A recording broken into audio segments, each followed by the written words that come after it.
Bonjour, bienvenue au symposium Art et Art du 20 juin 2006.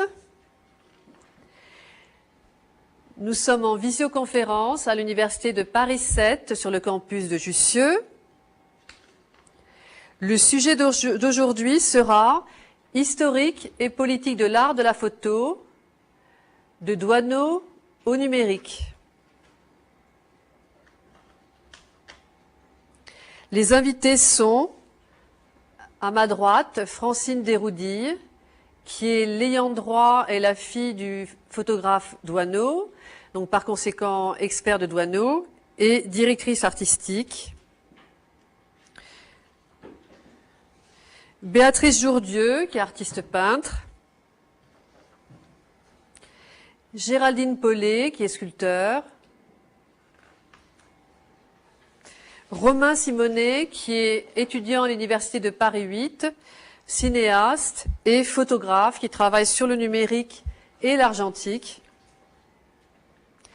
Pasquale Calone, qui est photographe qui nous vient d'Italie.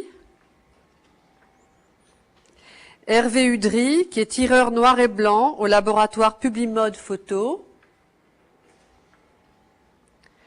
Françoise de Noyelles, qui est historienne de l'art, qui est aussi enseignante d'histoire de la photographie, si je ne me trompe pas, à l'école Louis Lumière, et qui est par ailleurs présidente de l'ADI-DAE-PP, c'est-à-dire Association de défense des intérêts des donateurs ayant droit de l'ex-patrimoine photographique. Nous avons par ailleurs comme invité Arnaud Kissinger, qui est photographe, qui est enseignant d'histoire de la photographie.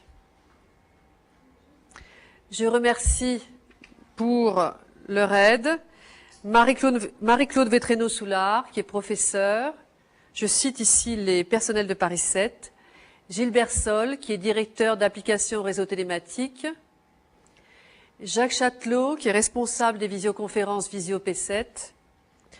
Bruno Bourré, qui est responsable informatique de Visio P7. Et je me présente, je suis donc Lise Cormery, docteur de l'Université de Paris 7 et de l'association Loi du 1901 Art et Art. Et bien sûr, Bernard Bois, secrétaire général de l'association Art et Art. Donc, pour répondre aux questions des internautes ou des intervenants, aujourd'hui, nous allons parler de l'art de la photo. Notre symposium existe depuis 4 ans. Et une fois par mois, nous invitons plusieurs intervenants qui parlent sur un sujet dans le domaine de l'art. C'est ainsi que c'est notre 3e réunion autour de l'art de la photo. Le premier avait parlé de l'histoire de la photo aussi. D'ailleurs, un des amis qui est parmi nous, nous avait montré une des premières photos en verre, c'est ça, Monsieur Lasselle, avec une superbe photo de Tolstoï. Et on avait évoqué plusieurs artistes, notamment Christer Hemp, qui a reconstitué les premiers appareils photo avec simplement une loupe et des cartons. Hein. Donc on était parti de là jusqu'à la photo tout à fait numérique. Aujourd'hui, on va peut-être évoquer beaucoup plus non seulement l'histoire, mais aussi les problèmes justement des ayants droit, les problèmes du patrimoine artistique, photographique et des problèmes parfois plus techniques et qui sont aussi très importants. J'ai invité un artiste peintre et un artiste sculpteur parce que nous avons pour habitude ici d'inviter des photographes d'art, des graveurs, des sculpteurs, des peintres et même aussi des poètes. Voilà. Donc, je vous souhaite la bienvenue et on va donner la parole à Madame Desroudilles, qui en fait, Francine Desroudilles, qui en fait a invité beaucoup de personnes ici et donc elle a fait selon une philosophie, selon un schéma. Donc, je vais lui dire de peut-être nous expliquer en quelques mots pourquoi elle a invité les personnes ici présentes. Eh bien, je pense que c'est très intéressant en ce moment de réfléchir sur l'évolution de la photographie, parce qu'on vit une véritable révolution depuis quelques années. On est dans le passage du numérique, de l'argentique au numérique. On est dans la réorganisation complète de la diffusion de l'image grâce ou à cause d'Internet. on est dans une période de mutation absolument extraordinaire. Alors, il faut essayer de faire que ça soit tout à fait positif, ça, et que la réflexion qu'on puisse avoir tous ensemble, tous les gens du métier de la photographie ou qui vivons dans la proximité des photographes, puissent avoir une réflexion aussi positive que possible pour arriver à enrichir les acquis de ce métier. Mais c'est vrai qu'en ce moment, c'est une période très, très troublée. Et c'est intéressant toujours, dans des périodes comme celle d'aujourd'hui, de réfléchir à ce qui a pu se passer depuis l'arrivée de la photographie. Et c'est pourquoi j'ai demandé des renforts très très sérieux pour pouvoir parler le plus précisément possible des choses. J'ai demandé à Françoise de Noyelle, qui est une historienne de la photographie très reconnue et qui est grande spécialiste du papier imprimé, de l'utilisation de la photographie en papier imprimé, et qui est en train de travailler très dur sur une exposition qui va se dérouler au mois d'octobre à la Bibliothèque Richelieu sur les photographies humanistes et le papier imprimé. J'ai demandé donc à Françoise de Noyelle d'être là, à 2 titres. D'une part, pour qu'elle puisse un peu resituer ce qui a pu se passer dans la photographie depuis sa création, juste en focalisant un petit peu, bien sûr, sur une époque des années 30, qui est la naissance un petit peu d'une école, qui n'en est pas tout à fait une, mais qui est reconnue malgré tout comme une école de la photographie, qui est la photographie humaniste, à laquelle a beaucoup participé mon père. Et donc, qu'elle puisse nous parler de tout ça. Et puis, qu'on arrive aussi à soulever un problème important, qui est la conservation du patrimoine photographique, puisque Françoise s'occupe de la défense de l'histoire de la photographie dans l'institution. Et puis, en face de moi, je vois aussi Hervé Udry, qui est le tireur attitré des photographies de mon père depuis de nombreuses années, qui travaille aussi avec Willy Ronis, avec Guy Lequerec, avec de très nombreux photographes, et qui est un maître de l'argentique, et qui donc, à ce titre, pourra nous parler de ce qu'est un tirage argentique, et de ce que peut représenter aujourd'hui pour les laboratoires cette espèce d'arrivée en trombe, comme ça, d'une photo différente. Et puis Arnaud Giesinger a fait l'an passé une excellente conférence sur mon père dans un musée des Beaux-Arts à Besançon, et donc a beaucoup réfléchi sur la photographie humaniste. Il est lui-même photographe, fait un travail extrêmement intéressant sur les lieux de mémoire, et je trouvais vraiment intéressant qu'un photographe de sa génération réfléchisse sur avant, pendant, après, quoi, hein, sur l'état des lieux de la photographie aujourd'hui pour son travail personnel, mais et une réflexion aussi d'historien de la photographie, puisqu'il a énormément travaillé là-dessus. Voilà. Donc, on peut peut-être commencer d'ailleurs par un petit texte que j'ai extrait d'un livre qui est pour moi une bible, qui est malheureusement épuisé depuis quelques années, mais qui est un livre écrit par Marie de Thézy, qui s'appelle La photographie humaniste. Et Marie de Thézy a répertorié tous ces photographes qui ont surtout fleuri à l'immédiate après-guerre, et dont le sujet principal était l'humain. Et donc, elle commence pratiquement son livre par ce petit texte-là. Aux côtés des avant-gardes, la photographie dans les années 20 part à la recherche de valeurs et de formes nouvelles. Vers 1930, elle revient à la réalité et se tourne vers l'homme. Elle le découvre au sein des quartiers populaires. La photographie est alors témoignage, elle se fait humaniste. Elle s'attache à montrer la beauté cachée de la réalité qui devient poésie. Toute une génération de photographes font leur début dans les années 30. Ils sont animés de cet esprit nouveau qui, au-delà des tempéraments, des orientations diverses, marque de son empreinte la pratique de chacun. La photographie humaniste en France entre 1930 et 1960 présente une unité qui en fait un mouvement inscrit dans l'histoire.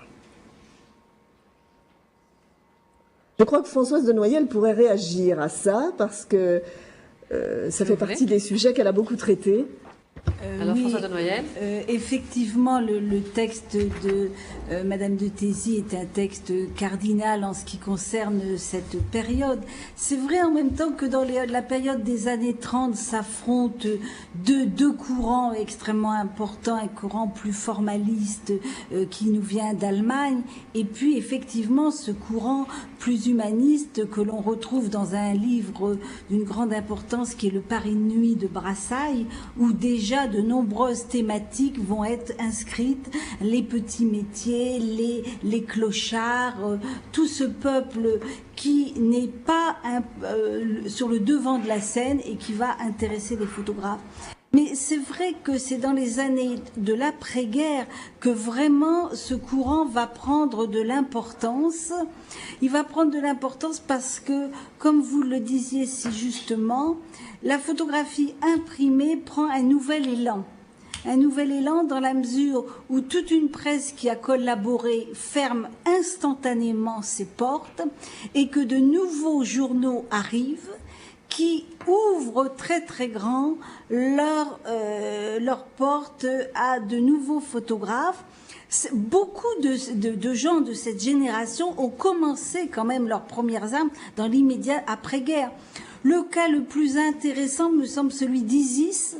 Isis qui tenait boutique et qui a fait de la résistance dans les années 44, qui photographie des résistants. On est emballé par ces photos et il quitte sa boutique pour se lancer dans la photographie de presse et il va rejoindre le staff de Match peu de temps après. Des gens comme Charbonnier, des gens comme Swiner, beaucoup de ces photographes, Bouba, tout le staff autour de Réalité va arriver, lui, après-guerre. Mais les racines commencent effectivement. Douaneau, il y a des photos dans les années 30. Ronis commence dans les années 30 et Brassailles également.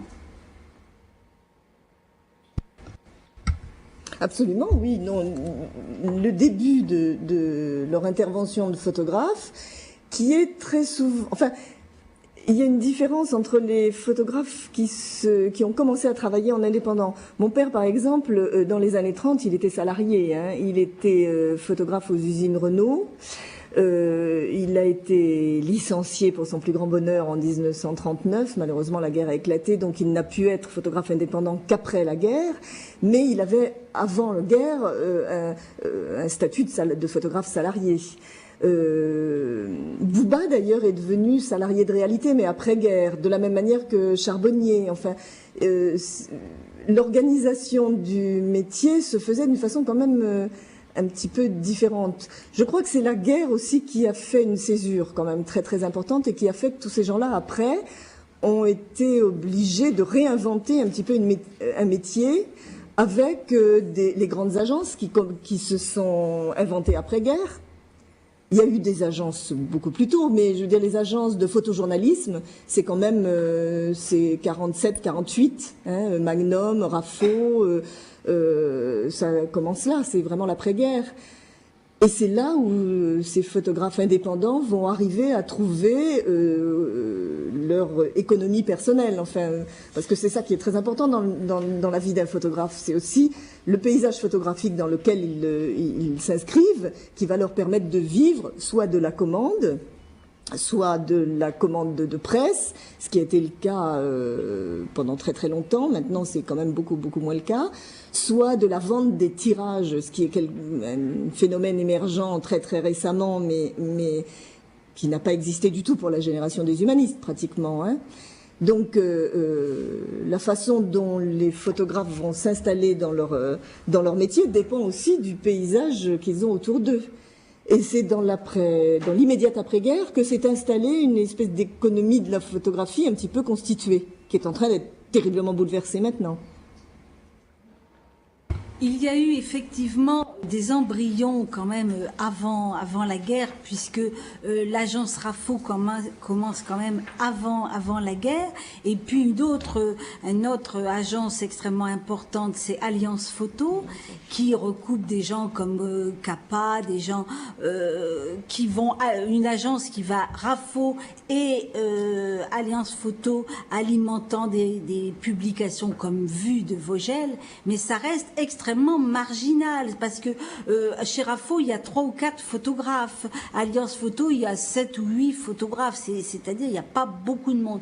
Les grosses agences de l'époque ce sont plutôt des agences anglo-saxonnes comme Keston ou AP qui existent déjà, et après-guerre naît véritablement parce qu'il y a beaucoup de photographes qui ne veulent pas faire de l'actualité dite chaude, qui s'inscrivent dans une approche de la photographie, qui s'inscrit dans un cadre de reportage qui n'est pas celui de l'actualité chaude.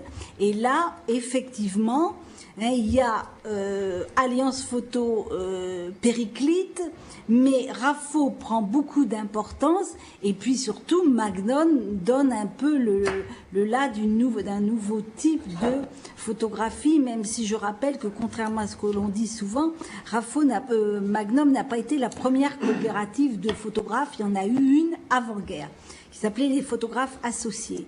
Mais cette économie correspond à un désir des photographes qui voulaient que leurs photos soient quand même reconnues, et en même temps qui avaient un regard personnel, contrairement à des photos d'agences comme Keston.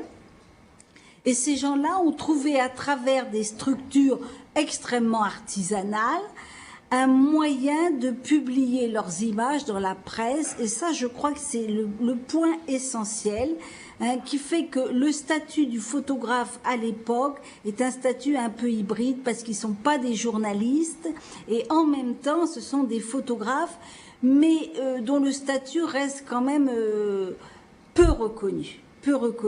Il va falloir attendre les années 80 pour qu'il y ait un véritable basculement dans la reconnaissance du social du photographe, avec l'émergence de la reconnaissance par les institutions, les grandes institutions françaises, puisque jusqu'ici la Bibliothèque nationale, elle, plutôt conservée de la photographie, alors que des institutions comme le Centre national de la photographie, des galeries comme le Château d'Eau, tout cela, le mois de la photographie, tout cela va mettre sur le devant un nouveau type de rapport à la photographie. Et du coup, un nouveau regard sur les photographes.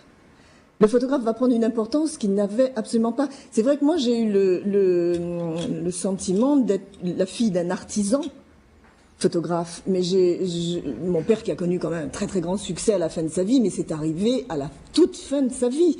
Enfin, il disait, parce qu'il aimait beaucoup plaisanter avec ça, il disait, mais pour un photographe, les 70 premières années sont difficiles, mais après, ça va beaucoup mieux. Mais vous savez qu'on dit ça pour les peintres et les sculpteurs. On le dit aussi. On dit qu'à Paris, les 70 premières années sont les plus difficiles, mais après, ça s'arrange. Je crois que c'est vrai. C'est un peintre, c'est Villon qui avait sorti ce bon mot. Mais donc, je veux dire, lui a vécu dans c'est quelqu'un qui a vécu de son travail. Je veux dire, il n'était pas du tout pour en faire un être misérable, mais c'était vraiment. Enfin, moi, j'étais fille d'artisan.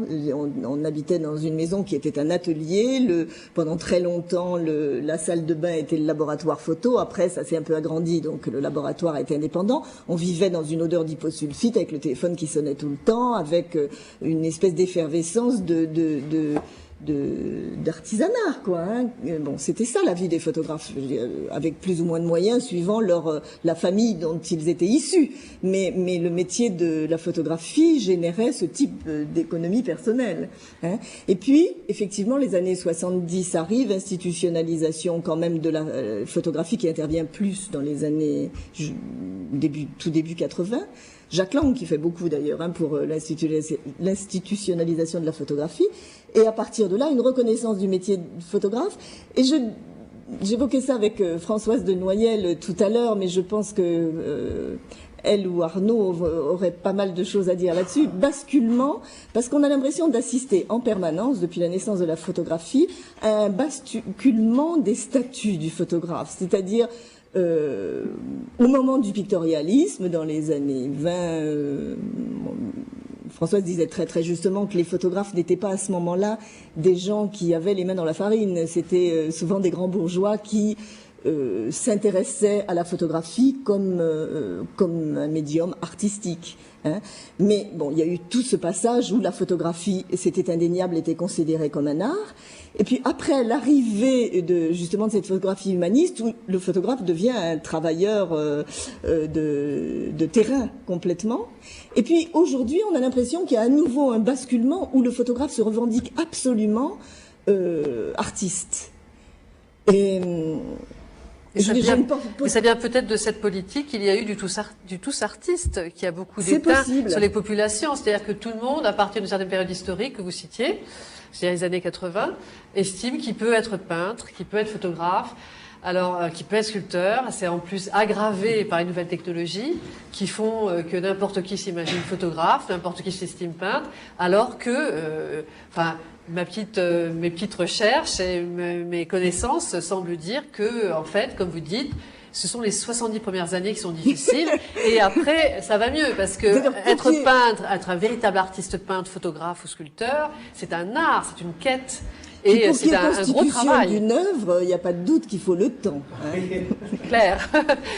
C'est clair. Je crois que ce soit les peintres qui sont ici, ou sculpteurs, ou photographes qui sont des vrais photographes, je crois que c'est le commun dénominateur. Hein. Arnaud Giesinger, vous pourriez peut-être intervenir là. Oui, je pense que tout au long du XXe siècle, il y avait deux courants, pour vraiment simplifier. Il y avait déjà les photographes artisans qui se considéraient comme des artisans, de véritables artisans, des hommes d'image, de femmes d'image.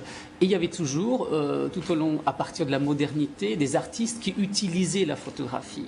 Donc ça crée un peu deux mondes différents. On le ressent encore aujourd'hui, même si les effets des années 80 à 90 ont fait que souvent il y a une fusion. Mais il y avait déjà, à partir de la modernité du XXe siècle, cette ambiguïté qui est due aussi au médium, parce que c'est à la fois quelque chose qui est très simple, qui est accessible à tout le monde, et en même temps, il y avait les plus grands artistes qui ont utilisé la photographie, aussi le film, la vidéo, etc., etc. Donc cette tension, elle est encore un peu présente aujourd'hui, mais j'aimerais bien revenir peut-être un petit moment dans le contexte d'après 45, parce qu'indépendamment du statut du photographe ou de ce contexte économique, je pense qu'il ne faut pas oublier non plus les effets de la Seconde Guerre mondiale. Il ne faut pas oublier non plus que les ravages de cette guerre, avec toutes ses conséquences, et je pense que dans le contexte de l'immédiate après-guerre, on a cherché en France, mais dans d'autres pays, notamment dans les pays germaniques, justement,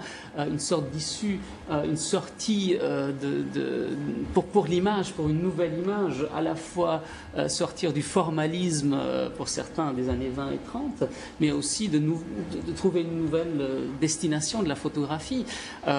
Et puis les Allemands avec la nouvelle subjectivité de Steinert, ou la grande exposition Family of Man est très typique pour cette période qui est chargée aussi d'émotions. Je pense que c'est le contexte historique au sens large qui va beaucoup influencer les nouveaux sujets, le reportage à long terme, pas à chaud, comme dit Françoise, etc. Donc il ne faut pas non plus oublier le contexte historique dans le grand sens, grand H de l'histoire. Et je peux vous poser une question, justement, l'enseignement de l'histoire de la photographie, en fait, moi je connais un professeur à l'université de Paris 1, mais est-ce qu'il y a beaucoup de professeurs d'histoire de la photographie en France? Et depuis combien de temps il y en a? Ça rejoint ce que vous dites, hein, donc... Vous posez une question extrêmement importante, c'est qu'il n'y a pas au sein de l'éducation nationale une éducation à l'image, hein, ni dans le premier cycle, ni dans le second cycle. Et dans l'université, on peut estimer que la photographie a grappillé quelques territoires, mais que Et cela grâce à des enseignants qui souvent avaient une casquette plutôt d'histoire de l'art que d'histoire de la photographie.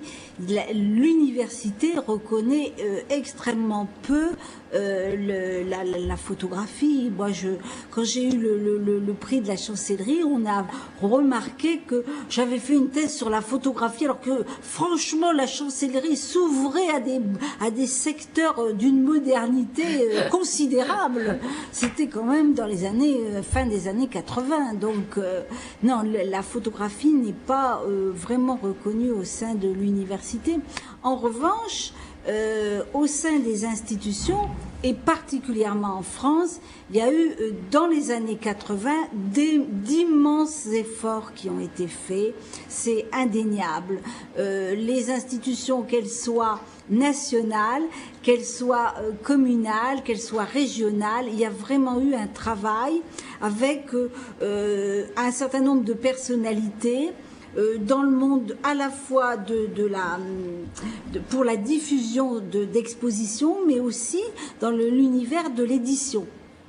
Je pense que des éditeurs qui n'ont pas attendu les années 80 pour se manifester, des gens comme Delpire, sont des personnages cardinaux pour l'histoire de la photographie dans la deuxième moitié du XXe siècle. Alors, est-ce qu'il y a un marché de la photographie en France, ou est-ce qu'il y a un pays qui serait plus développé que la France? Une grande partie du marché, en France, le marché de la photographie a quand même, il faut le dire objectivement, a été amorcé par les institutions. Il s'est constitué deux grandes photothèques de caractère muséal, qui sont à la fois la photothèque d'Orsay, du musée d'Orsay, parce qu'elle a été constituée par rapport à il y a eu quelques apports qui venaient d'autres institutions, mais il y a eu énormément d'achats. Et puis Beaubourg, qui a énormément acheté de photographies. Oui, mais si on ne parle pas de l'institution, je parle du marché. Alors, on voit bien que ça reste extrêmement restreint. Il n'y a pas un nombre considérable de galeries. En même temps, le phénomène Paris Photo est extraordinaire. Mais surtout le salon Paris Photo. Oui, c'est une référence mondiale. C'est assez extraordinaire de voir cela, mais de même que en matière de photojournalisme, Paris reste une plaque extrêmement importante, sans commune mesure avec la surface de diffusion interne, parce qu'en France, la France c'est un petit pays, et il n'empêche qu'on a un nombre d'agences qui restent importantes, même s'il y a une restructuration dans les dernières années. Oui, mais ceci dit, la France était le lieu des agences de photojournalisme, absolument. Enfin, il n'y avait pas plus important que les agences de photojournalisme françaises jusqu'à maintenant. Et ça, c'est quand même en train de s'échapper totalement. Hein.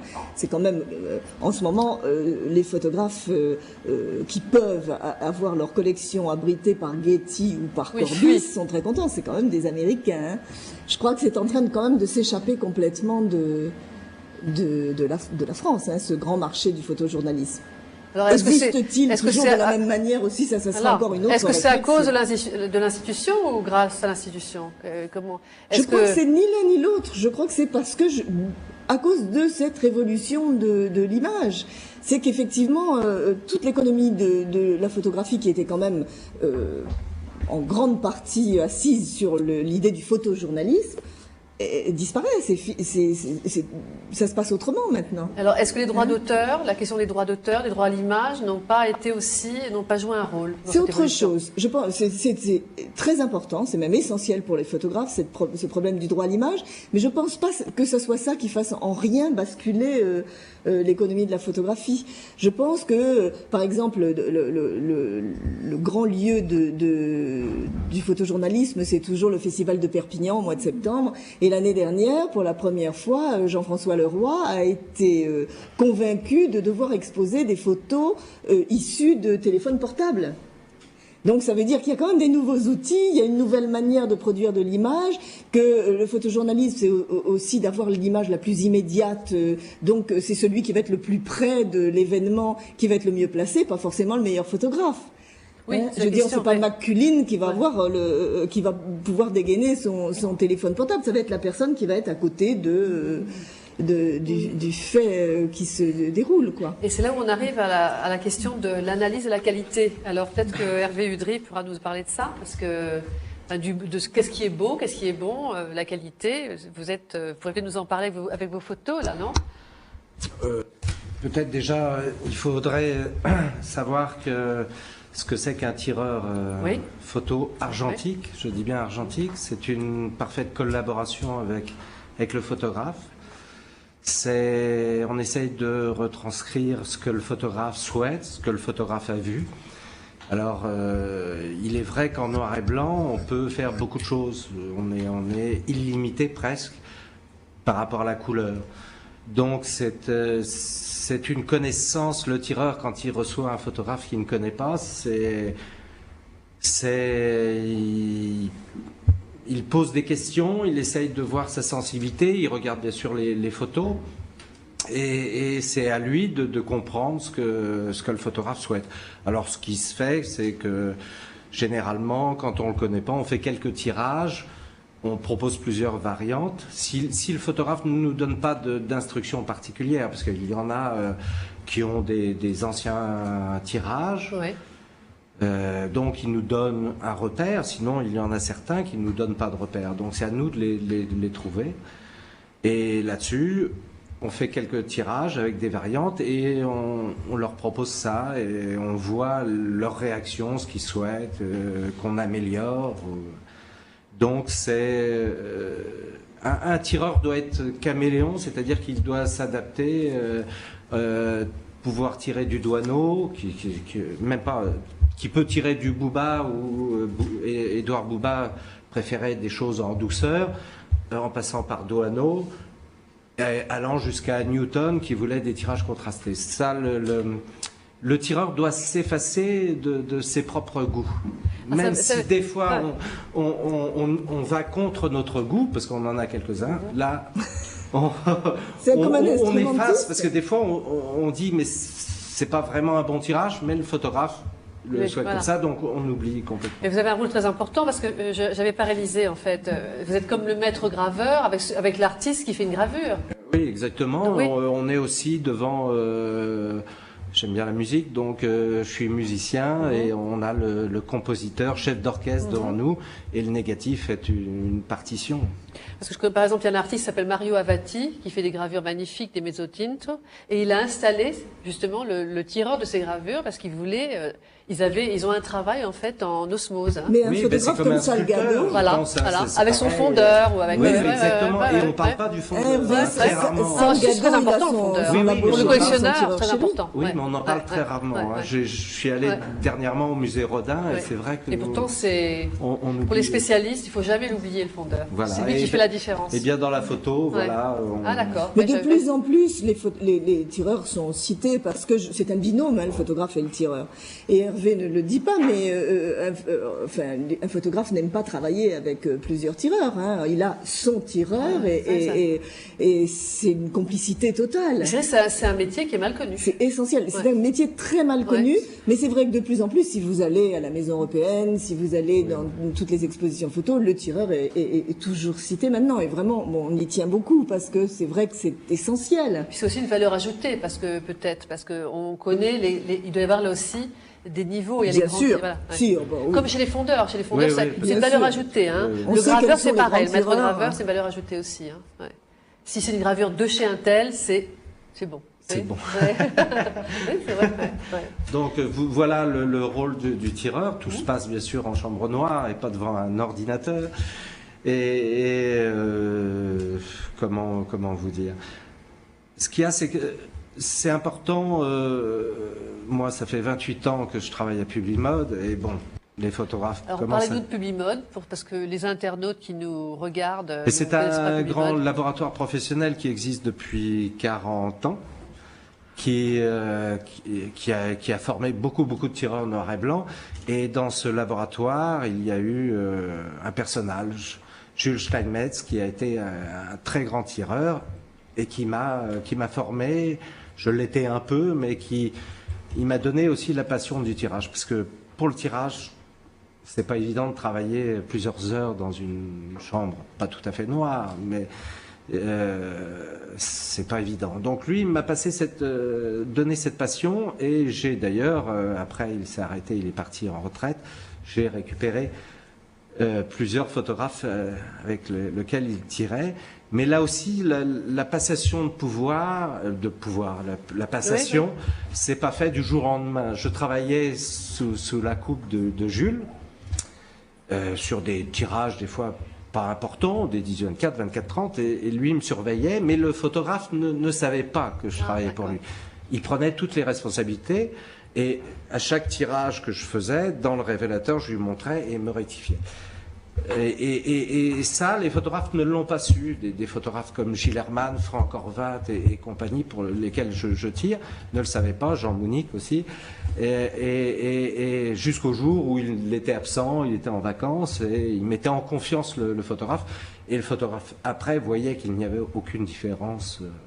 Donc, c'est un passage un peu obligatoire, parce que, comme disait Francine, si le photographe change de tireur, là, il est un peu paniqué. Il est un peu paniqué, parce qu'un tireur, une fois qu'on connaît le photographe, il n'y a plus tellement de dialogue de tirage. On parle plutôt d'autre chose, de ses voyages, de la Coupe du Monde, on va dire ça maintenant, mais plus du tout, parce qu'on le connaît, on réagit. Et des fois, même en faisant un tirage, on dit non, ça lui plaira pas, et on présente les deux versions, et c'était automatique que c'était l'autre tirage. Voilà. Et dans votre métier, est-ce qu'on peut faire ce métier et être aussi photographe d'art? Alors, il y a des tireurs photographes. J'ai voulu être photographe, mais j'ai arrêté, parce que à force de voir des bonnes photos, on se dit que c'est un autre niveau. Non, mais c'est vrai. Quand je suis rentré à Publimode, je voulais être photographe. Je faisais des tirages, mais je voulais être photographe. Et bon, quand vous voyez des photos de Marc Ribou passer, vous dites, je préfère rester dans la chambre noire et faire correctement un tirage. Ce qu'il y a, c'est que je connais des tireurs photographes, et là, le problème qu'ils ont, parce qu'ils ont un goût de tirage, et ils ont du mal à être caméléon par rapport aux photographes. J'ai connu des tireurs qui tiraient comme si c'était leur photo, et ne pensaient pas, n'essayaient pas de comprendre ce que voulait le photographe. Donc ça peut pas coller. Oui, ils sont deux esprits. Hein. Oui. D'accord. Est-ce que vous voulez nous montrer des exemples pour que l'on comprenne un tout petit petit peu votre métier? Le plus clair possible. Ah pardon, je vais peut-être vous faire de la place. Non. C'est bon? Non. Donc, je sais pas si on va m'entendre. Non, voilà. Posez ça là, peut-être. Voilà, posez-le. On n'a pas la même vision tout à l'heure. Ah non. Voilà. Alors par contre, est-ce que vous voulez peut-être qu'on éteigne? Non. Tout à l'heure, on avait La plus salle. la photo, mais je ne sais pas ce que vous avez fait. On avait plus. Ah oui. Jacques, est-ce que tu pourrais nous aider? Je crois qu'il y avait un plan plus large tout à l'heure. Un petit peu plus. Ou c'était pareil? On avait la photo en tirage. Le zoom, alors d'accord. D'accord. Voilà. Donc voilà, ça c'est une photo de Willy Ronis. On m'entend? Oui, ça marche. Oui, c'est bon. Attendez, on va vous mettre. Non, vous avez tout à fait raison. Ouais. Est-ce qu'on entend? Oui. C'est une photo de Willy Ronis, et c'est une des plus difficiles et délicates à tirer. Alors ce tirage-là, il n'y a aucune intervention de ma part. Il est brut. Alors c'est un parfait contre-jour. Willy a fait une moyenne, mais il y a des personnages dans l'ombre, et vous avez derrière des beaux, des belles lumières. Alors ça, voilà le travail. Je voulais m'excuser, vous voyez bien sur l'écran? Vous voulez qu'on Ça va. éteigne Et voilà le tirage une fois travaillé. Ah oui. Alors, je vous avoue que je ne le sors pas du premier coup. Et à chaque fois, c'est une des plus dures de Willy Ronis, et un des plus difficiles négatifs que je connaisse. Parce que alors là, on pourrait le tirer différemment, c'est-à-dire en ayant moins de détails. Mais là, Willy qui a tiré ses photos, il a encore plus d'exigences que certains photographes, c'est que voilà, il avait du détail.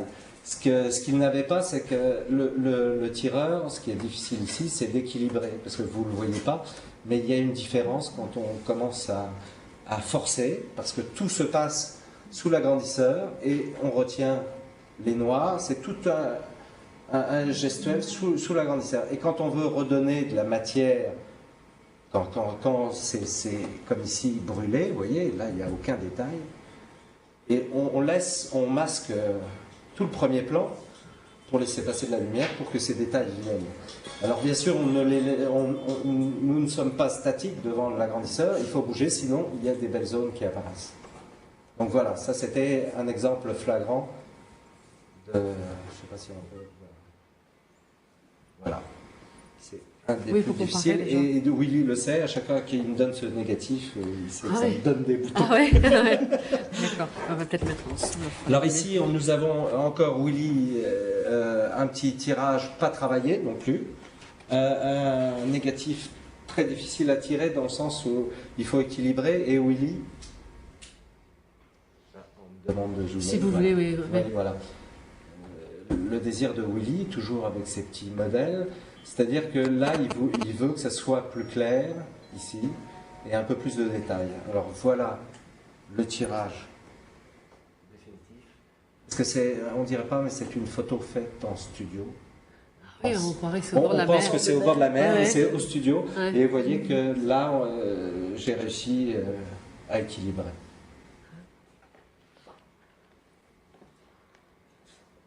Nous avons aussi ici une photo très connue de Willy. Je zoome un peu, voilà. Sèvres Babylone. Alors là, il n'y a pas trop de travail, mais il y a une question de fermeture. Le ciel, vous voyez qu'il n'y a rien. Et ici, on ne voit pas trop le soleil. Donc, ah oui, là, c'est une photo. Oui. Voilà. Ce que Willy veut, c'est qu'on ferme. On ait beaucoup de détails ici, qu'on ait du détail au milieu, mais il veut fermer l'image, c'est-à-dire, je vais le mettre côte à côte, vous voyez. Voilà, tout en gardant quand même le maximum de détails sur le personnage. Et donc, parce que au niveau du tirage, il faut que rien n'attire l'œil, sauf bien sûr le sujet. Mais là, on est un peu attiré par ce blanc, alors que l'essentiel de la photo est là. Ça change tout l'esprit de la photo en plus, hein. C'est incroyable. Hein. Oh là là. Ouais. Il y aura là aussi. Est-ce que vous travaillez aussi avec de l'encre après que vous faites le tirage? De l'encre? De l'encre, non. Il y a pour le problème de la poussière, pour le problème si, bien sûr, parce que les négatifs sont. D'ailleurs, on le voit sur les petits tirages. Ils sont pas repiqués. C'est le rôle d'une retoucheuse ou d'un retoucheur derrière. On sait le faire, mais c'est. Plus on le pratique, c'est comme le tirage, mieux on le fait. Et donc les retoucheuses sont là pour faire le ménage. Parce qu'en plus, dans les vieux négatifs de Willy, de Robert et d'autres... Oui, parce que c'est la chose qui plus attire l'œil tout de suite, c'est le point de poussière qui gêne le regard totalement. Parce que dans les vieux négatifs, à l'époque, on ne pensait pas que ça allait prendre cette importance. Donc on n'archivait pas bien les négatifs aussi. Ce qu'il y a dans notre métier, on commence bien sûr à être reconnu, mais ce qu'il ne faut pas oublier, c'est qu'il y a un rôle essentiel aussi, c'est le développeur film. Et ça, c'est très important. Ça, c'est des gens, quand un photographe revient de reportage, il a passé 2 mois en Chine, il revient avec plein de bobines, si le développeur se trompe, c'est fini. On pourra faire un tirage, mais si c'est mal développé, il n'y a pas de miracle. Là aussi, c'est un métier pas reconnu, mais très important. C'est arrivé avec une très célèbre photo avec Capa, hein, la photo de guerre d'Espagne. Il y a eu une anecdote tragique que Françoise va peut-être nous raconter. C'est pas avec la guerre d'Espagne, c'est avec ce sont les photos du débarquement. Du débarquement. Où Capa, au risque de sa vie, avait fait un certain nombre de bobines, et pas tellement finalement, il n'avait pas tellement de films. et les films sont renvoyés sur Londres, et il y avait un éternel problème de photographes qui publient ces images dans la presse, c'est le jour du bouclage. Et il y avait très très peu de temps pour le bouclage, et il n'y avait encore aucune photo du débarquement. Finalement, les photos du débarquement, les premières photos qui sont arrivées étaient celles, et les uniques photos étaient celles de Capa. Et pour faire vite, on a mis l'endroit où on sèche les films, on a mis au maximum, et la gélatine a plus ou moins coulé. Et on a sauvé quelques images, une douzaine d'images, qui paradoxalement ont pris une sorte d'aura à cause de cette histoire. À cause de ce problème. Et quand même, il faut le dire, on n'a pas averti Capa tout de suite du problème. Et Life, d'une façon un peu pas très fair-play, a dit oui, les photos sont un peu floues, mais c'est que Capa devait trembler un peu. Ça reste la terreur absolue de tous les photographes depuis lors. Non, mais je crois. Donc, pour revenir au tirage, donc rue Rambuteau, de Willy Ronis, donc un tirage brut. Et là, c'est le contraire que je voulais faire. Oui, mais c'est une photo en hauteur, donc on ne voit pas bien. Ce qu'il y a, c'est qu'il y a tout un travail ici, de fumée, contre-jour aussi. Les visages ne sont pas équilibrés. C'est la lumière, mais c'est gênant qu'elle ne soit pas équilibrée. Donc voilà, le photographe, et ce qui est normal, on ne comprendrait pas pourquoi il y en a une blanche et une noire. Et ce que Willy veut, c'est alors là, on ne le voit pas tellement, hein, c'est quand même sombre, mais du détail ici, dans les jambes. Sur le tirage original, il y est. Donc voilà, on va faire. C'est intéressant ce qu'on découvre en effet, de dos, c'est un peu sombre quand même. Là, et là, il y a tout un travail derrière le rideau, et Willy souhaite du détail dans le dos aussi. Alors, est-ce qu'on va le voir? C'est pas sûr. Si on va le voir. Voilà. Incroyable, incroyable. La différence. C'est comme un mauvais tirage de gravure et voilà. une belle gravure. Et en plus, c'est cette superbe lumière qu'il y a dans le. Et le problème, c'est qu'il y avait un drap ici, et que Willy, il ne veut pas qu'il soit blanc, il est blanc, donc il faut avoir, il veut avoir un peu de gris, bien sûr, parce que là, c'est toujours pareil, on se demanderait ce que c'est, et que ça gênerait la photo. Donc le problème, c'est de forcer ça sans zoner, bien sûr, autour, le noir, parce que là, on ne le voit pas trop, mais il y a le pied de la chaise. Alors là, pour passer à Douaneau, juste un tirage que j'ai fait récemment, donc, mais je ne sais pas si on va le comparer, c'est-à-dire que là, c'est brut aussi, alors il y a moins de travail que sur la photo de Willy, mais c'est un peu trop blanc ici. Alors il y a eu plusieurs étapes, voilà ça, je ne sais pas si on va le voir, voilà, et voilà le dernier, avec plus de... Alors là aussi, on pourra les étaler. Mais ça se discute parce qu'après que j'ai revu ce tirage, il est pas si mal. Ça dépend des jours aussi quand on juge le tirage. Même le photographe peut changer d'avis. Mais c'est vrai quand on le regarde ici, on s'en rend pas compte. On voit bien quand on est à côté, un peu moins de la détails. différence. Hein. Ouais. Voilà, et pour finir, une photo d'Édouard Bouba. Alors là aussi, il faudra les étaler, mais voilà un paysage de Bouba. Alors là, je me suis amusé à faire plusieurs versions. Plus ou moins contrastées, plus ou moins chargées dans le ciel.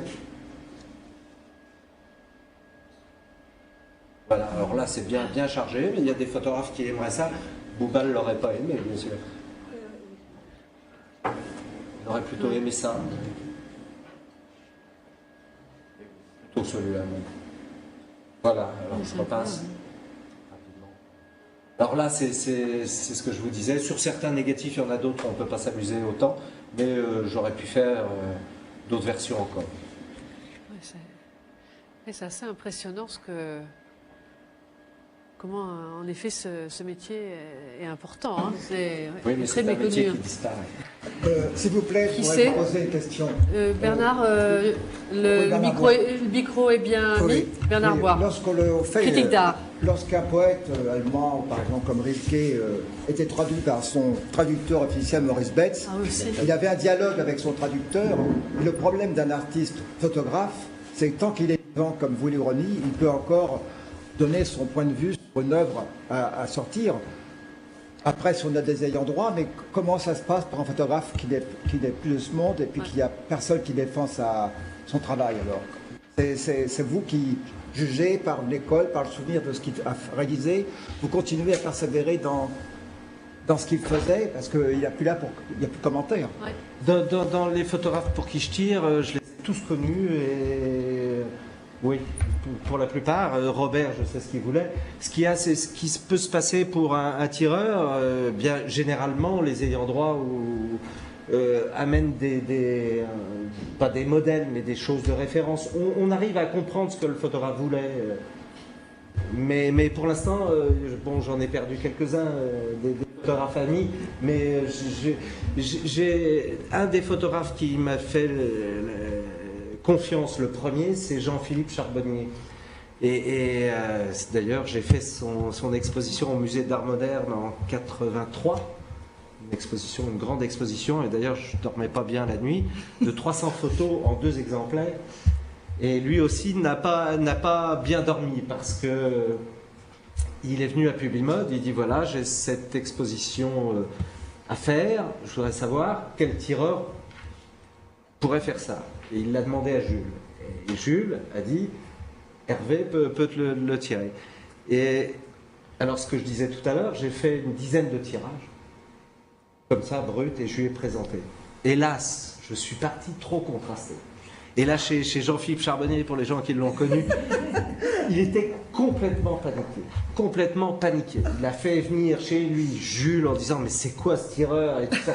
Jules a dit « T'inquiète pas, il va rectifier le tir, je vais l'aider, etc. » Et je suis parti dans des et je pense qu'il n'a pas dû le dire sur ce ton-là, parce que Jean-Philippe était terriblement grossier. Il n'a pas été. Il n'a pas été trop cinglant, parce que j'étais jeune, mais il était blanc. Il était blanc. Il dit ça va pas du tout.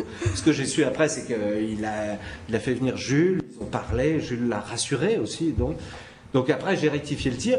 Et ce que je veux dire, c'est qu'après, ça a été une longue amitié, et il avait complètement confiance. C'est pour vous dire que dernièrement, j'ai fait quelques tirages pour lui, pour une exposition. Et là, je tirais et j'avais l'impression qu'il était encore à côté de moi. Parce que voilà, je savais ses goûts. Les photos qui ont fait cette exposition du musée d'art moderne, je les connais par cœur. Et je connaissais ses exigences. Voilà. Alors donc, quand je serai plus de ce monde, ou quand je serai à la retraite, mais oui, la question se pose, vous avez tout à fait raison, d'où l'importance de la présentation du tirage dans les expositions. Ouais. Tirage d'époque, ou alors tirage fait par le tireur du photographe. Bon, il faut absolument que le tirage soit daté, parce que vous avez bien raison, dans très très longtemps, quand nous ne serons plus là les uns et les autres, il n'y a plus de passage de témoins par moment. Et quand il n'y a plus de passage de témoins, il faut repartir au tirage d'origine, il n'y a pas de doute, parce qu'on ne sait pas ce que le photographe voulait exactement. Oui, parce qu'il y a... Tant qu'il y a les photographes dont justement on essaye de bien faire comprendre que le photographe et son tireur, c'est un couple. Donc tant que le tireur est là, il n'y a pas de problème. Le jour où effectivement il se passera de longues années sans qu'il y ait ce passage de relais, il faut absolument qu'on sache d'où vient le tirage qui est présenté. Oui, mais il y aura des tirages de référence, et peut-être qu'il y aura des... Ils serviront de référence. Oui, de référence. Je pense mais que vous parlez du développeur. Donc le développeur, je suis vraiment pas du tout... Développeur, c'est film. Une fois que c'est fait... Voilà, donc, c'est fait. Mais c'est quand même très important. Il y a quand même un autre problème, c'est que vous avez des tirages de référence, je pense par exemple à certains tirages de Collard, il n'y a plus les papiers, il n'y a plus le révélateur, il y a plus, et donc on ne peut pas refaire des tirages. Voilà. C'est pour ça que lorsque l'on dit la photographie est reproductible, certes, mais quand on arrive au tirage, c'est pas aussi reproductible qu'on le dit bien, qu'on veut bien le dire. On arrive à avoir le même esprit, mais on n'aura pas le même résultat, c'est évident. Alors justement, si vous permettez, je donne la parole à ce que j'appellerais la nouvelle génération qui va prendre le flambeau. Monsieur, donc, monsieur, vous vivez en Italie ou vous vivez en France? Pasquale Calone. Il y a 1 an et demi que je suis ici en France et je pense que je vais rester encore longtemps jusqu'à que voilà, ça me donnera encore de plaisir de travailler ici. Mais je viens de l'Italie, je viens de Naples.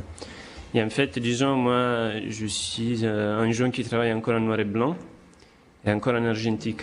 Donc vous pouvez voir ces photos qui défilent en ce moment. Les photos qu'on voit, en fait, je vois que l'écran, il ferme beaucoup le noir. Je pense que le tireur voit tout de suite qu'il y a un problème dans le noir et dans le blanc, parce que normalement, voilà, il y a une règle générale, et c'est cela qui, dans une photo, il faut que tout soit lisible.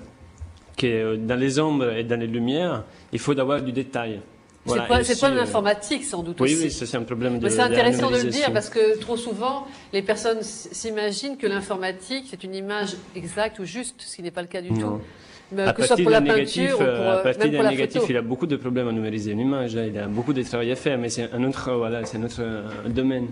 Oui, mais c'est important de le souligner parce que beaucoup de personnes s'imaginent que la photo, ce n'est pas un problème si elle est numérisée en informatique, que l'informatique lui rend grâce, mais ce n'est pas le cas. C'est vrai que l'informatique peut faire des miracles, mais c'est vrai aussi, voilà, qu'en général, mes photos, moi je les préfère très contrastées. C'est un peu, voilà, comme Helmut Newton. J'aime pas beaucoup des photos qui sont trop douces dans le passage du noir au blanc. Mais c'est vrai aussi que ça dépend du goût, voilà, ça dépend du goût. Et chaque fois que moi je tire mes photos, et je perds des heures et des heures pour faire une seule photo, sur papier barité, donc ce papier qui n'est pas très facile à C'est-à-dire, le papier barité, c'est un papier cartonné, c'est du carton, c'est un papier qui prend beaucoup de temps pour se sécher. Beaucoup de temps pour... Ça veut dire que vous faites vos propres tirages? Normalement, oui, j'ai fait mes propres tirages. Et qu'est-ce qui développe? Parce que maintenant, je ne savais même pas que... Et comment vous faites développer dans un laboratoire professionnel? Non, moi, je développe aussi mon négatif. D'accord. Mais ça aussi parce que je travaille en noir et blanc. C'est vrai que si mon travail c'était en couleur, développer les négatifs, ça aurait été vraiment difficile parce qu'il demande un équipement très précis. Pour les températures, pour le temps, ça doit être vraiment précis au second. Alors que le noir et blanc, disons, c'est un peu plus artisanal, c'est vraiment le goût. Tu peux avoir des paramètres beaucoup plus ouverts. Puis esthétiquement, c'est magnifique. Ouais. Donc finalement, mes tirages, moi je les fais moi-même, mais je commence à faire tirer mes photos dans des laboratoires sous mon contrôle avec des machines qui s'appellent machines lambda, ça veut dire des machines lambda. Ça c'est drôle. À partir d'une numérisation du négatif, ils peuvent imprimer sur du papier argentique.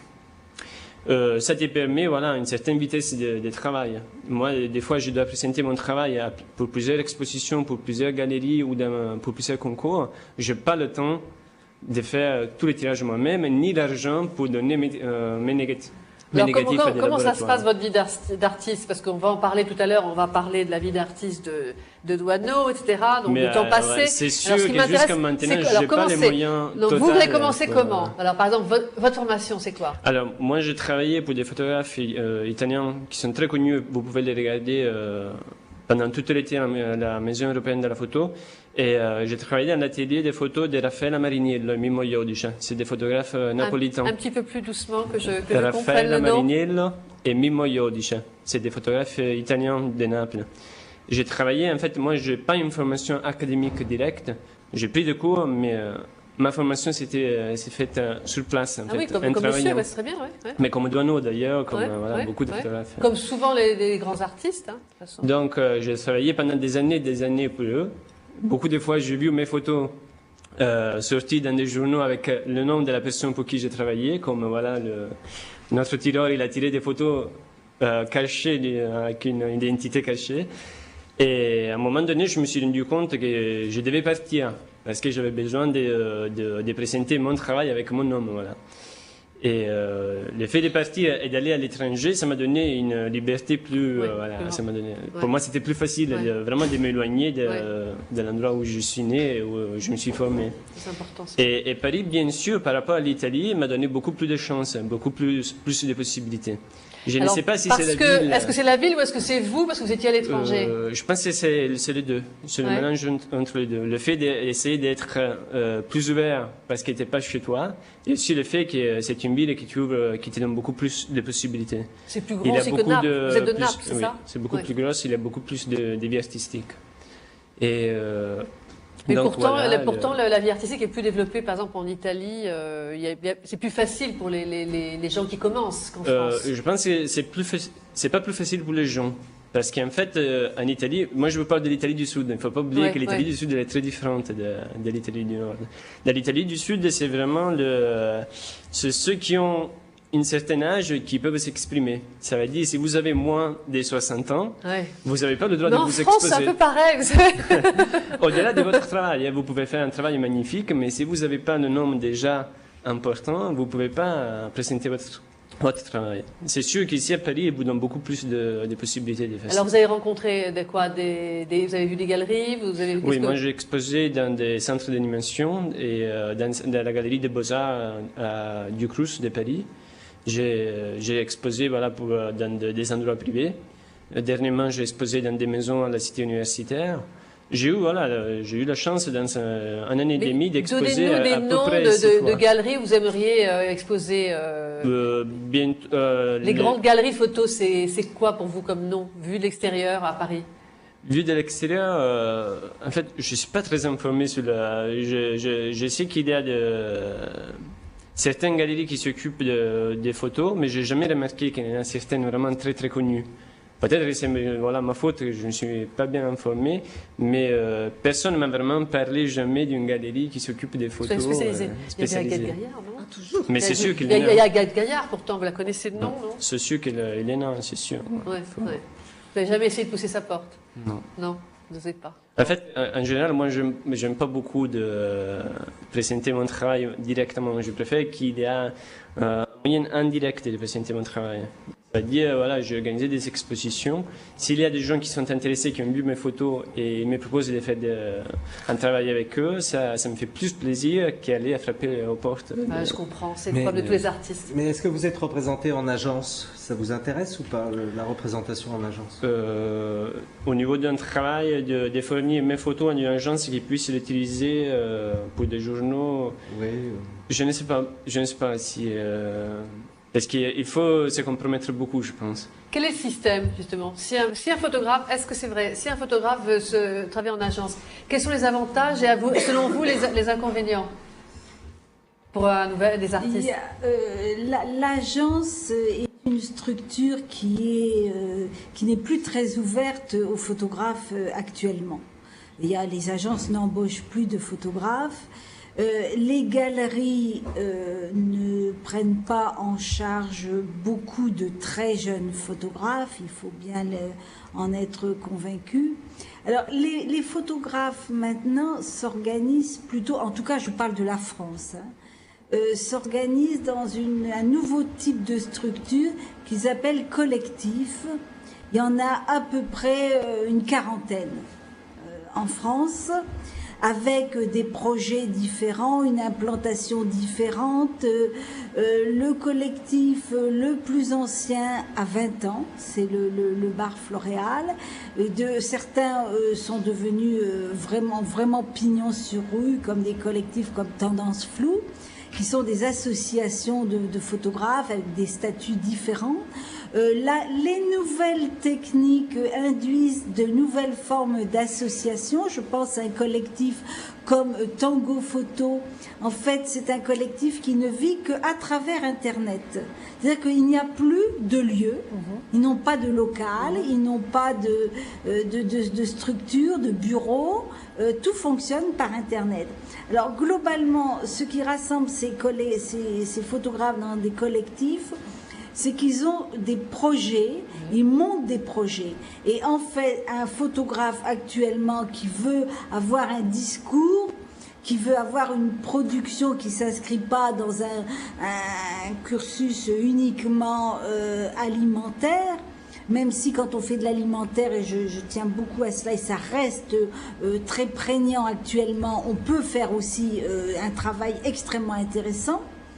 Mais globalement, les photographes, à travers ces collectifs, montent des projets par rapport soit à des institutions, soit à des entreprises, c'est ce qu'on appelle maintenant du corporate, soit il y a des résidences. Maintenant, beaucoup de structures, c'est-à-dire soit des collectivités locales, des villes, des régions proposent des résidences à des artistes. Et beaucoup montent des projets comme ça et passent d'une bourse à une résidence. Oui. Enfin, c'est un nouveau rapport. C'est une grande tendance, ça. C'est un nouveau rapport au métier de photographe. On a ça pour tous les ce qu'il faut, les installations, les peintres. Voilà. Enfin, c'est que nous, ce qu'on a pu observer, d'ailleurs, on les avait baptisés même les communicars, justement. On a un peu des gens qui se mettent, ou des cumulards aussi, qui se mettent dans les systèmes institutionnels et qui, comme vous le dites, sautent de bourse en bourse, de fondation en fondation, de résidence en résidence. Je ne sais pas si leur recherche n'en pâtit pas, je ne sais pas. Mais enfin, on remarque quand même qu'il y a un peu comme une forme de clonage dans les formes, ces formes d'art. Hein. Il y a beaucoup, presque du copier-coller, hein, je veux dire.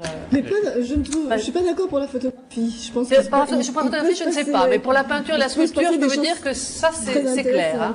C'est clair. Hein. Enfin, je peux dire en sculpture-peinture et en gravure, c'est pas ce que j'appellerais l'inspiration, quoi. En photographie, c'est effectivement, Françoise le disait très bien, c'est une forme de relais de diffusion de l'image aujourd'hui. Hein. C'est vrai que pendant très longtemps, le système de l'agence était idéal pour les photographes. Hein. Ils étaient donc maintenant, c'est plus... Enfin, en France, comme vous disiez. Hein. Parce que, par exemple, si on va à New York, il y a quand même... il y a des galeries très spécialisées en photo qui font que de la photo. Hein, mais il y en a aussi. En France aussi, mais quand on disait tout à l'heure, il faut mieux, au bout de 70 ans, on vend très bien ses photographies. Globalement, peu de galeries prennent en charge des photographes relativement jeunes. Il y en a peu. Et la majorité de leurs fonds, ce sont des photographes qui sont déjà connus. Bien sûr. Et donc un jeune photographe qui débarque, avant d'être reconnu, il faut bien qu'il fasse des images, qu'il les produise, Alors une des nouveautés, c'est la grande facilité à exposer. Autant à l'époque de la photographie humaniste, dans les années 50-60, il n'y a pas de lieu d'exposition. Il y avait à Paris, il y avait deux structures. Hein. Il y avait les expositions du groupe des 15, relayées ultérieurement par les expositions qui ont été montées par les 30-40. Et c'était une fois par an. Et une fois par an. Et puis les salons organisés par la Bibliothèque nationale. C'est-à-dire qu'on ne voyait quasiment pas de photographie. Il y avait dans les années, à la fin des années 70, il y avait deux galeries. Il y avait deux galeries de photos, c'est tout. Une américaine et Agathe Gaillard, qui a été évoquée tout à l'heure. Donc là, il y a eu une modification. Maintenant, moi, je regarde des jeunes photographes qui ne sont pas très, très âgés, qui n'ont pas encore un grand cursus derrière eux. Ils ont déjà une feuille complète d'exposition. Donc ça, c'est pas problématique d'exposer. Ce qui est plus difficile, c'est de monter des projets intéressants. Alors, effectivement, ceux qui ont vraiment le problème, c'est est-ce que l'on a quelque chose à dire ou est-ce qu'on n'a rien à dire. C'est ça le fond du problème. Montrer plutôt. Hein. Oui, mais quand on montre, c'est aussi qu'on a quelque chose à dire. Oui, mais il faut éviter de dire. Il vaut mieux montrer et que ça parle tout seul. C'est le problème fondamental de tous les artistes. Moi, par exemple, je suis tout à fait d'accord. Aujourd'hui, j'ai l'impression que le problème d'un photographe ou d'un artiste, c'est plutôt celui de montrer son travail que de créer son travail. D'avoir vraiment quelque chose dans les mains. Alors, moi, je pense, c'est sûr que pour un jeune, c'est plus difficile de se présenter dans une galerie. Mais si un jour il est vraiment convaincu d'avoir un bon travail, moi je pense qu'il n'a pas vraiment de difficultés. Si son travail a vraiment du valeur, je pense que la galerie avec vous. Vous savez, moi j'ai travaillé à partir des années 80, à partir de 1980, j'ai travaillé à l'agence Rafo. Donc on recevait en permanence des photographes et c'est vrai que on intégrait à ce moment-là pas mal de photographes, quelquefois uniquement en diffusion, mais enfin on prenait pas mal de photographes. C'était assez difficile de trouver un bon dossier pour prendre un photographe et avoir envie de le représenter.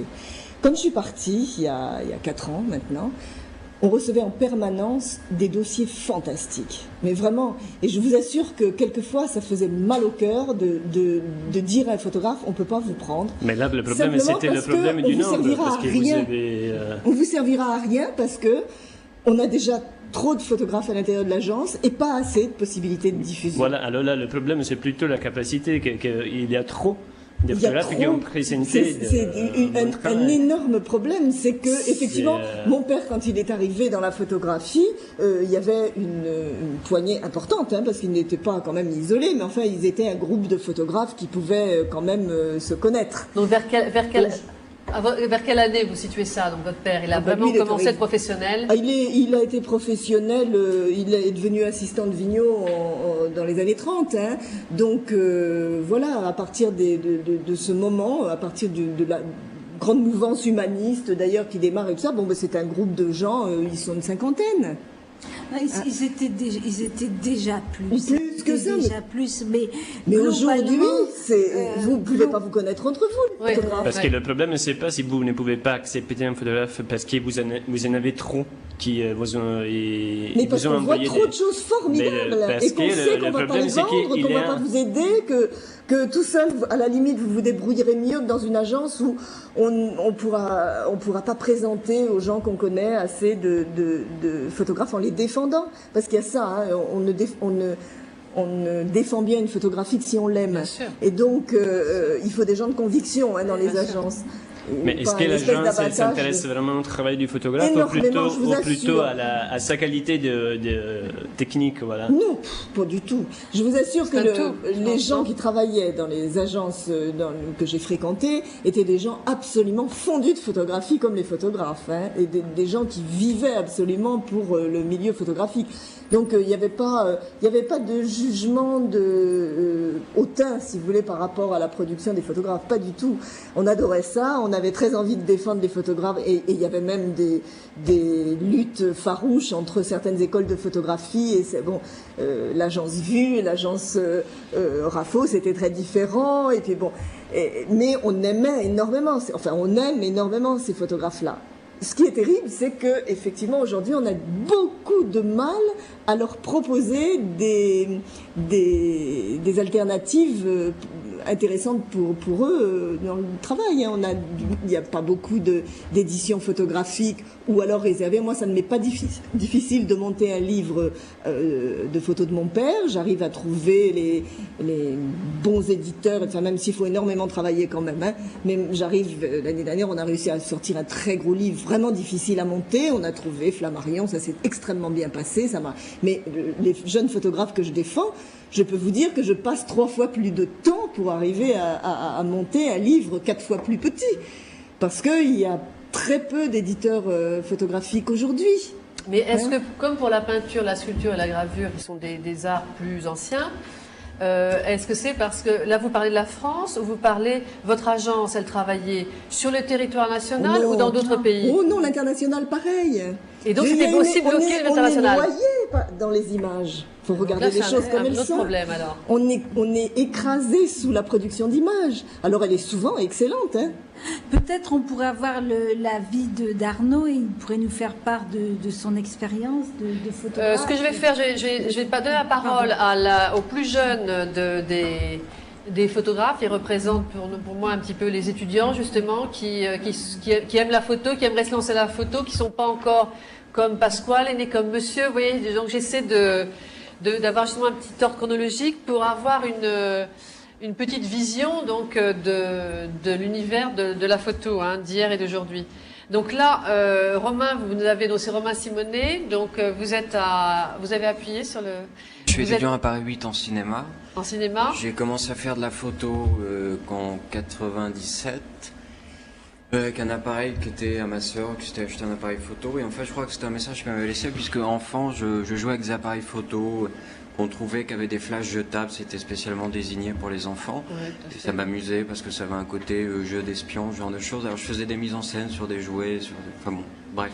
Donc on va montrer là des exemples. Je me suis remis à la photo finalement. Parce que j'avais envie j'osais pas écrire, j'avais envie de faire des images et tout simplement parce que je voulais travailler sur le principe du cadre. m'entraîner à filmer plus tard, ou en tout cas pour voir ce qu'un peu de moi-même donnerait sur une image par rapport à mon rapport au cinéma, à la photo, à l'art en général. Et au fur et à mesure, j'ai un peu croisé d'autres photographes qui étaient également étudiants, qui avaient des pratiques plus ou moins sérieuses et toutes très personnelles. Et j'ai commencé avec l'argentique. Et je supportais pas l'idée de numérique, mais c'était purement culturel. Je me disais que le numérique avait rien à apporter, etc. Donc j'ai fait plusieurs photos sur Paris, sur des voyages, sur ces choses-là. Et je me suis mis à l'argentique avec un appareil destiné au tourisme, en fait. Et ça m'a permis de faire beaucoup plus de photos. Là, je n'en faisais pas non plus énormément, mais je sais pas, je faisais deux fois 24 toutes les semaines, ce qui était beaucoup plus pour moi que ce que je faisais en argentique. Et donc je suis très touché d'être ici et que tout le monde parle de Doisneau, parce que c'est quelque chose que j'ai découvert très tôt, Doisneau, et qui me paraît un souvenir d'autant plus précieux que finalement j'étais pas, comme le disait madame, j'étais pas dans une optique de devenir photographe pour être photographe, être un héros dont les images noieraient une certaine partie de la population, ce qui je crois correspondait pas du tout à monsieur Doisneau. Et j'avais un peu cette appréhension-là vis-à-vis de la photo, du photojournalisme, toutes ces choses-là. Et en même temps, j'idéalisais beaucoup le principe du journaliste qui partait faire des photos en temps de guerre. Mais je crois que ça correspondait à une autre époque. Alors moi, je voyais l'avenir comme, pour parler des origines de mon envie de faire des photos, je voyais l'avenir comme on le proposait aux gens de ma génération. Et donc quand je vois aujourd'hui, moi qui suis oncle, quand je vois mes neveux, nièces qui s'amusent tous à faire des photos, je me dis bah, c'est formidable. Et c'est vrai qu'ils font de très bonnes photos et moi ça m'amuse beaucoup. Et ça, vous aimez bien faire, la Romain, c'est des juxtapositions. C'est des juxtapositions, voilà. Oui. Alors le principe. Excusez-nous, parce qu'en fait, c'est un DVD, ça. Oui, c'est un DVD, donc il n'y a pas une très bonne qualité, et puis c'est dur de faire un diaporama. Oui. Vous voyez, les nouvelles technologies ont leurs limites. Hein. Alors là, le principe, c'est qu'il y a une photo argentique scannée, pas forcément très bien, et puis une photo numérique faite avec mon appareil tourisme. C'est pas une démarche. Si j'avais du meilleur matériel, je m'en servirais. Et donc le truc, c'était une photo noir et blanc, une photo couleur, une jour, une nuit, sur les procédés, sur la façon dont s'imprime la lumière sur une image. Bon, évidemment, en faisant abstraction du problème du papier, de celui de l'écran, des données, de la pellicule, enfin la chimie ou l'électrique finalement. Et voilà, bon, le travail consiste en ça. C'est une petite série que j'ai faite, mais c'est pas le centre de mon travail. Disons que c'est d'ailleurs qu'un travail plus comme de prise de notes du quotidien ou de choses qui m'amusent, que j'ai envie de revoir. Je retourne souvent dans les mêmes lieux. Je fais aussi des photos de manifestations. Mais là, c'est plus pour garder un souvenir par rapport à une pratique de l'écriture que j'ai.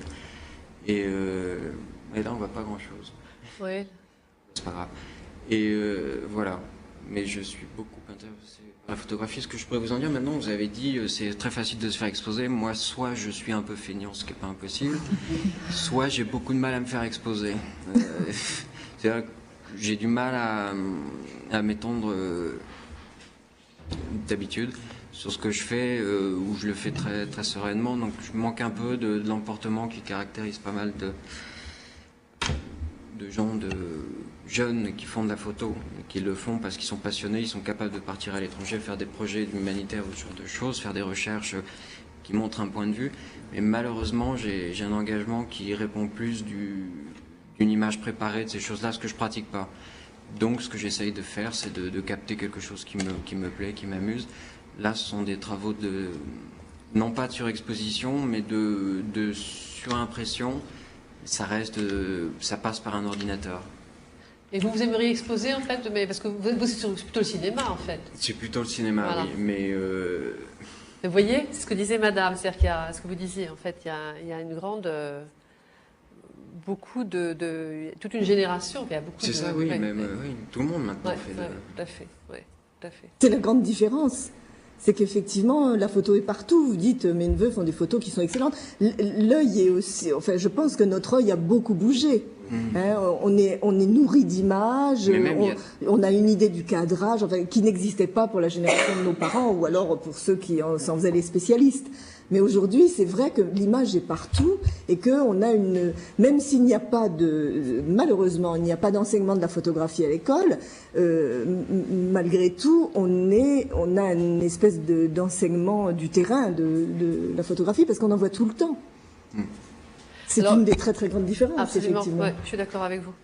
Merci Romain Simonet. Donc je vais donner la parole parce qu'ils sont vraiment en minorité ce soir. Mais non, mais Madame Jordieu, comment vous est-ce que vous faites de la photo pour faire vos tableaux? Est-ce que vous faites de la photo ou est-ce que vous avez une... Non, parce qu'il y a certains artistes. Oui. Il y a certains artistes efficaces. Oui, font une qui préparation photo avant. D'après photo, bon, moi je suis assez, je dirais, c'est terrible à dire, mais contre ça. C'est-à-dire que je crois que le peintre doit d'abord, par exemple, moi qui adore faire les paysages, se placer devant le paysage, s'imprégner de tout ce qui l'entoure, et ensuite faire des croquis et peindre d'après ces croquis. Et ce travail-là peut mettre un mois ou deux, ou on ne sait pas. Et le rapport avec la photo, là, on ne l'a pas du tout. C'est-à-dire que je pense, en ce qui me concerne, que de prendre une photo et que de travailler le paysage en question avec cette photo enlève toute la sensibilité en fait que le peintre pourrait avoir, puisque cette sensibilité, elle se fait et elle se travaille tout au long de la toile, dans son atelier, et que ça soit pour un paysage ou une nature morte, il faut tellement s'imprégner de ce que l'on regarde et s'investir à l'intérieur de tout ça, que c'est pas quelque chose d'instantané, en fait, qui va nous apporter justement ce qu'il y aura de bon ou de sensible dans la peinture, dans la toile. Mais je parle en tant que peintre.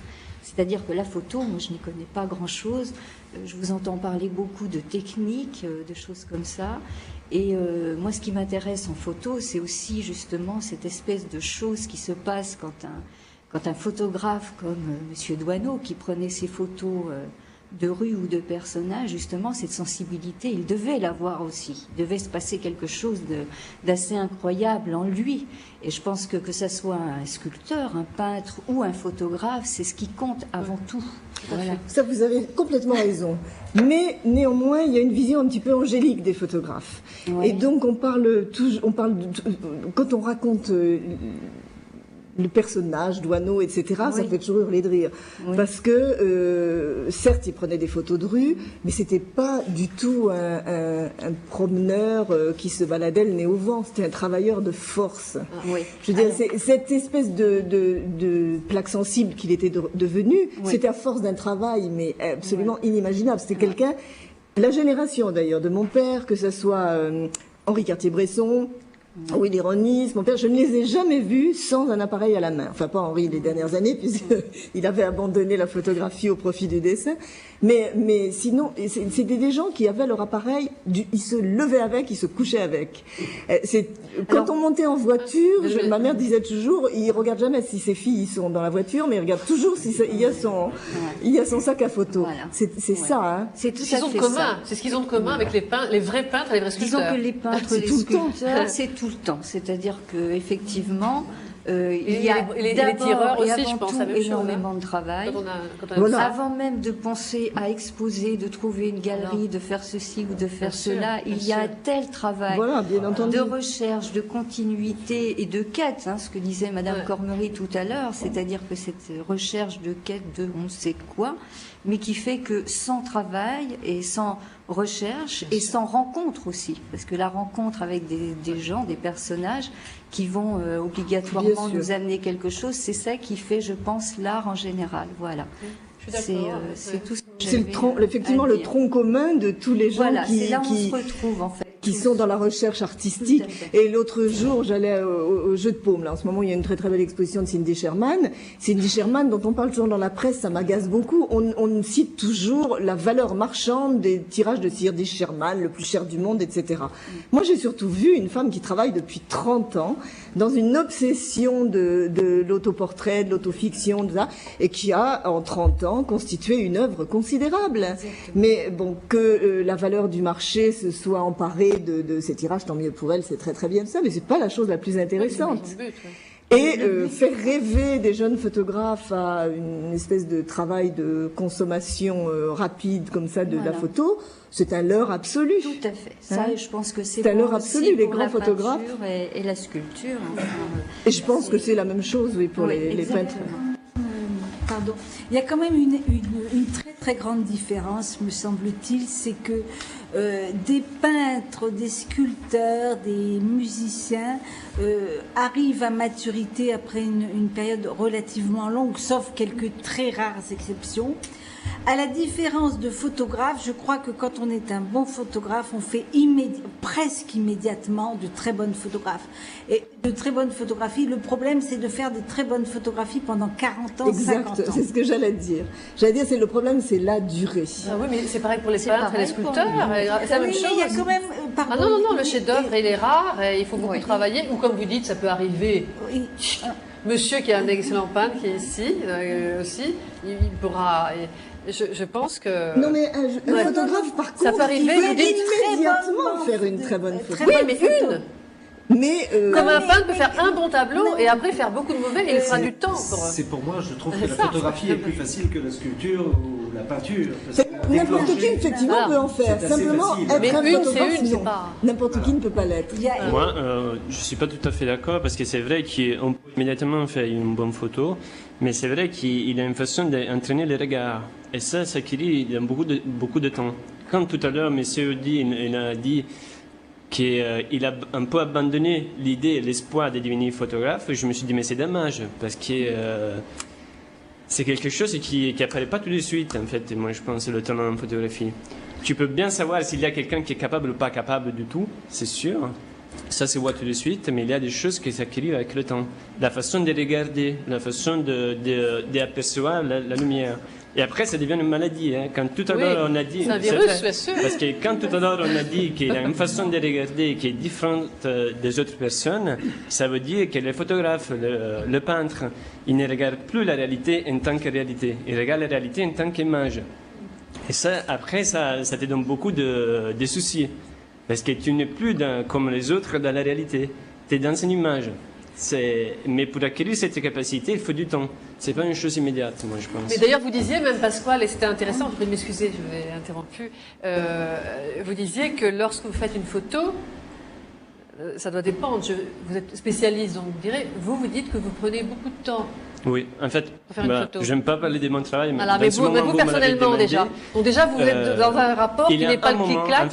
Il y a un moment où je prends mes photos qui dure à peu près 20 minutes dans la journée. Et j'ai découvert cette façon de faire des photos après des millions de clichés que j'ai pris, où la photo ne sortait pas bien. Et après, je me suis rendu compte que c'était vraiment un seul moment où je pouvais prendre cette photo, que l'exposition, ça changeait tous les jours par rapport aussi à la saison, parce que dans chaque saison, on a une lumière différente à un certain heure, qui ça change, voilà, chaque jour. Et donc, ça, c'est quelque chose qu'on peut acquérir seulement avec l'expérience. Oui, vous avez appris à vous connaître et à connaître ce vers quoi vous tournez. C'est sûr, moi, si je dois penser à mon travail, tout à l'heure, il y a une personne qui m'a dit que le photographe, c'est un peintre raté. Brassat, il a dit. Brassat qui a dit moi, ça. Il a dit, je voulais être peintre. Sur ça, je ne suis pas tout à fait d'accord. Parce que des fois, pour moi, ça a été plus facile de faire un petit dessin de ce qui était avant moi que de prendre une photo. Quand je prends une photo, des fois, je fais des expositions d'un quart d'heure. Après, je dois rentrer, développer mes négatifs. Après, je développe mes négatifs et je dois faire le tirage. C'est un travail énorme. Avant de regarder les résultats, ça passe des jours. Il passe des jours. C'est ce qui était valable à l'époque de Doisneau. Hein. Il faisait des reportages et il rentrait à la maison, il se développait, il tirait lui-même. Mais ça, sont des passionnés. Là qu'on voit que les grands, ils ont toujours cette passion en eux. Quoi. Donc, ce qu'il y a, ce que je reproche un petit peu dans les jeunes photographes, c'est toujours tout de suite parler d'exposition. Voilà. Ça, moi, j'en vois beaucoup parce qu'un laboratoire comme Publimode, c'est un nid de photographes. On a vu des photographes qui n'étaient pas connus.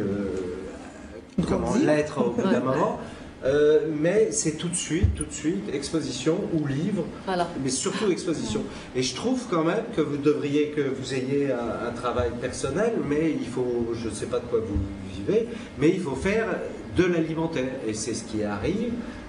J'en connais des photographes qui font de l'alimentaire, qui font des petits reportages sans importance dans des agences, mais à côté continuer à travailler, mais tout de suite exposition. Oui, mais ça ne fait pas forcément vivre un photographe. Je suis tout à fait d'accord. Oui, mais c'est sûr. Ni un livre. C'est sûr. C'est-à-dire que la nouvelle génération, c'est-à-dire que ce que vous évoquez, c'est que la nouvelle génération est elle-même esclave de la société dans laquelle elle est. Et la société dans laquelle elle est née lui dit ce qui compte, c'est la notoriété, c'est être connu, c'est avoir de l'argent. Et donc, c'est très mauvais. Enfin, je pense que c'est un très mauvais chemin. Parce qu'en effet, ce qu'il faut d'abord, c'est d'abord savoir pourquoi on est fait, le faire bien, et puis et ça viendra, parce que de toute façon. Oui, mais ils veulent tout de suite. Oui, mais écoutez, je vais vous dire, moi, ça fait 20 ans que je suis dans ce domaine précis, et c'est très drôle parce qu'en 20 ans, j'ai vu le changement. C'est-à-dire que il y a 20 ans, j'avais des personnes qui venaient me voir avec ce qu'on dit dans notre jargon, un œuvre. Vous savez, c'est-à-dire une œuvre considérable, qui me disait, voilà, bien modestement, est-ce que éventuellement vous pourriez m'exposer vraiment et des gens extrêmement intéressants. J'ai vu ça dans la peinture, de la sculpture, même de la reliure d'art. Bon. Et à partir on va dire, de 92, j'avais des gens qui venaient me voir en me disant, écoutez, je n'ai rien fait, mais est-ce que je suis artiste? Est-ce que vous pourriez m'exposer? Ou est-ce que vous pourriez me sponsoriser? Et c'était pas de leur faute, c'est qu'ils étaient justement, ils subissaient les enseignements, ce qu'ils voyaient à la télévision, et on assiste vraiment à ce phénomène-là. Et c'est intéressant quand vous dites, par exemple, vous êtes envahi par plein de dossiers. Heureusement, il y en a plein de bons. S'il y en a plein de bons, tant mieux. Mais en peinture, en sculpture, je ne dirais pas la même chose. Mais en fait, moi, je pense que le problème, c'est la formation. Dans le moment où tu fais une école d'art qui te donne une formation de photographe, par exemple, ou de sculpteur ou de peintre, quand tu termines l'école, tu as l'impression que tu dois vivre tout de suite de ton travail. Ça veut dire que le temps que tu as consacré à l'école dans ton métier, tu dois le rendre, Et même la famille pousse à ça, malheureusement. Effective. La famille, malheureusement, souvent dire, il faut gagner de l'argent. Quand ta formation, tu l'as fait dans une autre façon, tu te poses pas les problèmes que ce que tu as fait, ça doit être tout de suite, ça doit te faire gagner de l'argent. Rentable, d'être rentable. Rentable, voilà. Tout à fait, ouais. Bon, ça, c'est... Je peux poser une petite question à Géraldine Paulet, parce que Géraldine Paulet est sculpteur, mais elle a voyagé en Birmanie. Et est-ce que pour la sculpture, vous utilisez la photo, ou est-ce que vous avez fait de la photo au cours de vos voyages, ou est-ce que ça vous a tenté à un moment? Disons que si je photographie, c'est pas pour mon travail de sculpture, c'est pour moi, c'est pour enregistrer des images, mais j'ai vraiment aucune prétention là, en tant que pseudo-photographe. Non, mais par contre, effectivement, je suis comme vous, et je pense comme un peu tout artiste, je passe beaucoup de temps à regarder tout le temps, et c'est vrai que parfois on est dans une autre réalité parce qu'on on a un œil qui travaille tout le temps. Donc peut-être que dans ce sens-là, on photographie dans la tête en permanence. Oui. Mais sinon, non, je ne me sers pas du tout de photographie dans mon travail de sculpture. Merci Géraldine. Et donc vous m'aviez parlé à un moment donné du problème de la pérennité, de la conservation des œuvres d'art. Alors, il y a un problème une fois que l'œuvre est constituée. Oui. Voilà. On va faire un bond. Voilà, un grand bond. Et il y a effectivement le problème de la conservation et le problème de la diffusion et du fait de garder une œuvre vivante. Alors là encore, il y a eu pendant longtemps des intermédiaires qui étaient souvent des agences ou des organisations qui faisaient que un photographe pouvait diffuser son travail à peu près seul, en s'en occupant tout seul. Et puis ensuite, on a rêvé pendant un moment à la constitution d'une mission du patrimoine, qui serait une institution, une émanation du ministère de la Culture, qui a existé, qui a été confiée pendant des années à un monsieur qui s'appelait Monsieur Bonhomme, et qui a récolté 16, je crois, collections photographiques, une quinzaine de collections de photographies de très grande importance, dont Kertész, Willy Ronis post-mortem, Denis Colomb, enfin des collections photographiques de toute beauté. Et ces collections étaient donc conservées et devaient pouvoir rayonner à l'étranger aussi sous forme d'exposition managée par la mission du patrimoine. Et puis, il y a maintenant 4 ans, il y a 3 ans, une décision que nous estimons être extrêmement malheureuse a dissous cette mission du patrimoine. Et je vais laisser la parole à Françoise, qui connaît beaucoup mieux le dossier que moi. Et aujourd'hui, on a les plus grandes inquiétudes en ce qui concerne le patrimoine photographique en France. Alors, je le répète, donc Françoise de Noyelles, qui est non seulement enseignante, mais aussi présidente de l'Association de défense des intérêts des donateurs ayant droit de l'ex-patrimoine photographique. Alors, vous pouvez nous expliquer l'association, le patrimoine photographique? Oui, alors comme Francine de Roudil l'a bien expliqué, les collections de photographies ont une spécificité, c'est-à-dire que il y a à la fois des négatifs, c'est-à-dire des images en devenir, et puis des positifs. Généralement, peu de positifs. Jusqu'aux années 80, c'était essentiellement la Bibliothèque nationale et toutes sortes d'institutions qui ne gardaient que des positifs. Dans les années 80, à la fin même des années 70, se posait le problème de photographes qui avaient commencé leur carrière dans les années 30, qui étaient des photographes majeurs. Et la France a eu cette idée généreuse, intelligente et superbe de constituer une structure qui répondait parfaitement à la spécificité de la photographie qui, comme Francine l'a dit, est quelque chose de vivant. Dans des toiles, des sculptures, elles sont peu nombreuses, vous les mettez dans un musée et les gens les regardent. Il n'y a pas une véritable diffusion. En revanche, des photographies, ce sont des choses qui vivent, c'est-à-dire qui doivent être publiées dans la presse, dans l'édition. Et le patrimoine photographique avait une triple mission, il conservait et il diffusait à la fois d'un point de vue commercial et montait des grandes expositions. Cette structure a malheureusement été considérée comme n'étant plus opérationnelle. Et maintenant, 3 structures différentes, ou 2 selon pour l'instant, mais 3 à venir, ont maintenant en charge soit la conservation, soit la diffusion culturelle, soit la diffusion commerciale. Et naturellement, on comprend bien que les œuvres photographiques, on en a eu une très belle démonstration. Ce n'est pas qu'une reproduction, c'est véritablement une œuvre qui ne doit pas être recadrée, qui doit être tirée suivant des normes. Et il n'y a plus de structure véritablement pour répondre à cette demande et une grande inquiétude naturellement à la fois des ayants droit, inquiétude essentiellement quant à la conservation. Le ministère dit que tout va très bien, mais il n'a pas dit nous avons convoqué un expert qui peut vous dire que tout va bien. Seuls des experts peuvent dire que tout va bien.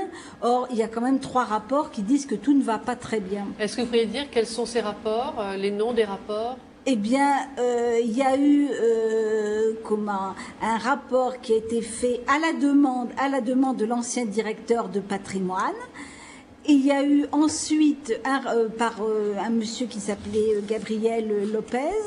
Et puis ensuite, un rapport qui a été fait à la demande de Régis Durand par, il y a à peu près un an et demi, moins de 2 ans, qui a été fait par Michel Friseau, dont on ne peut contester la compétence.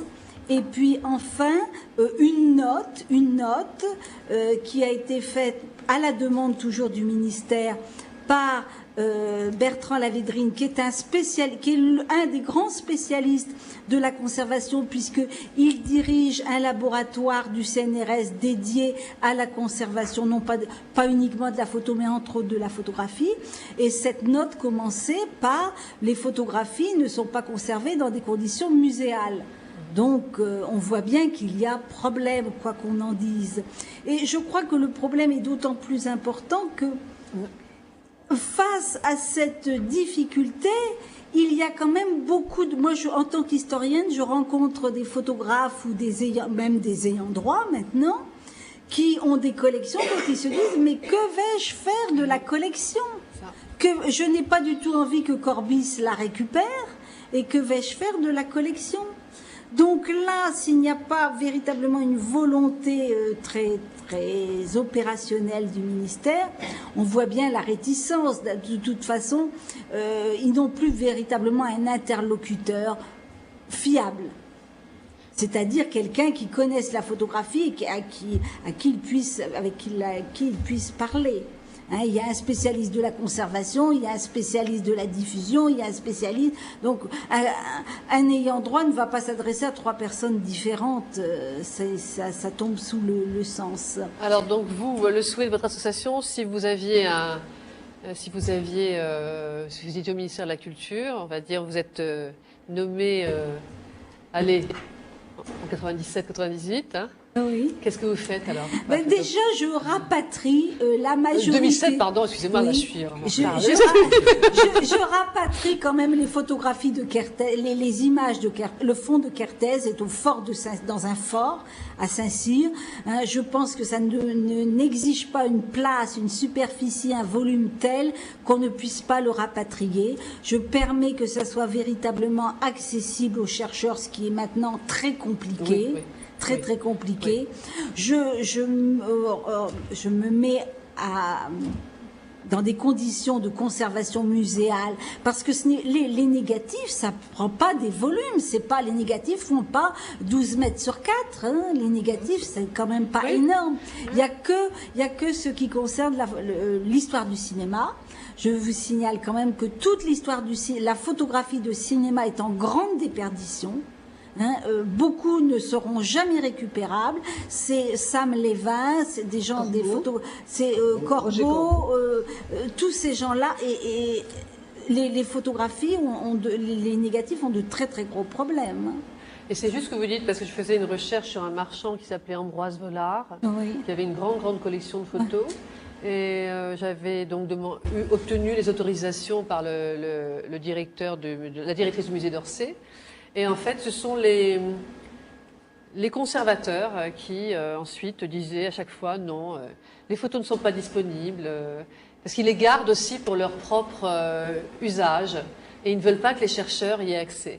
Et j'ai essayé maintes fois, j'ai jamais pu les voir. Moi, ce n'est pas ce que je dis. Ce que je dis, c'est oui, mais les chercheurs, ils ont besoin de travailler dessus aussi. Là, il faut quand même aller au fort de Saint-Cyr. C'est pas. Ah oui, donc alors qu'est-ce qu'il y a au fort de Saint-Cyr alors? Eh bien, au fort de Saint-Cyr, tous les négatifs sont maintenant au fort de Saint-Cyr.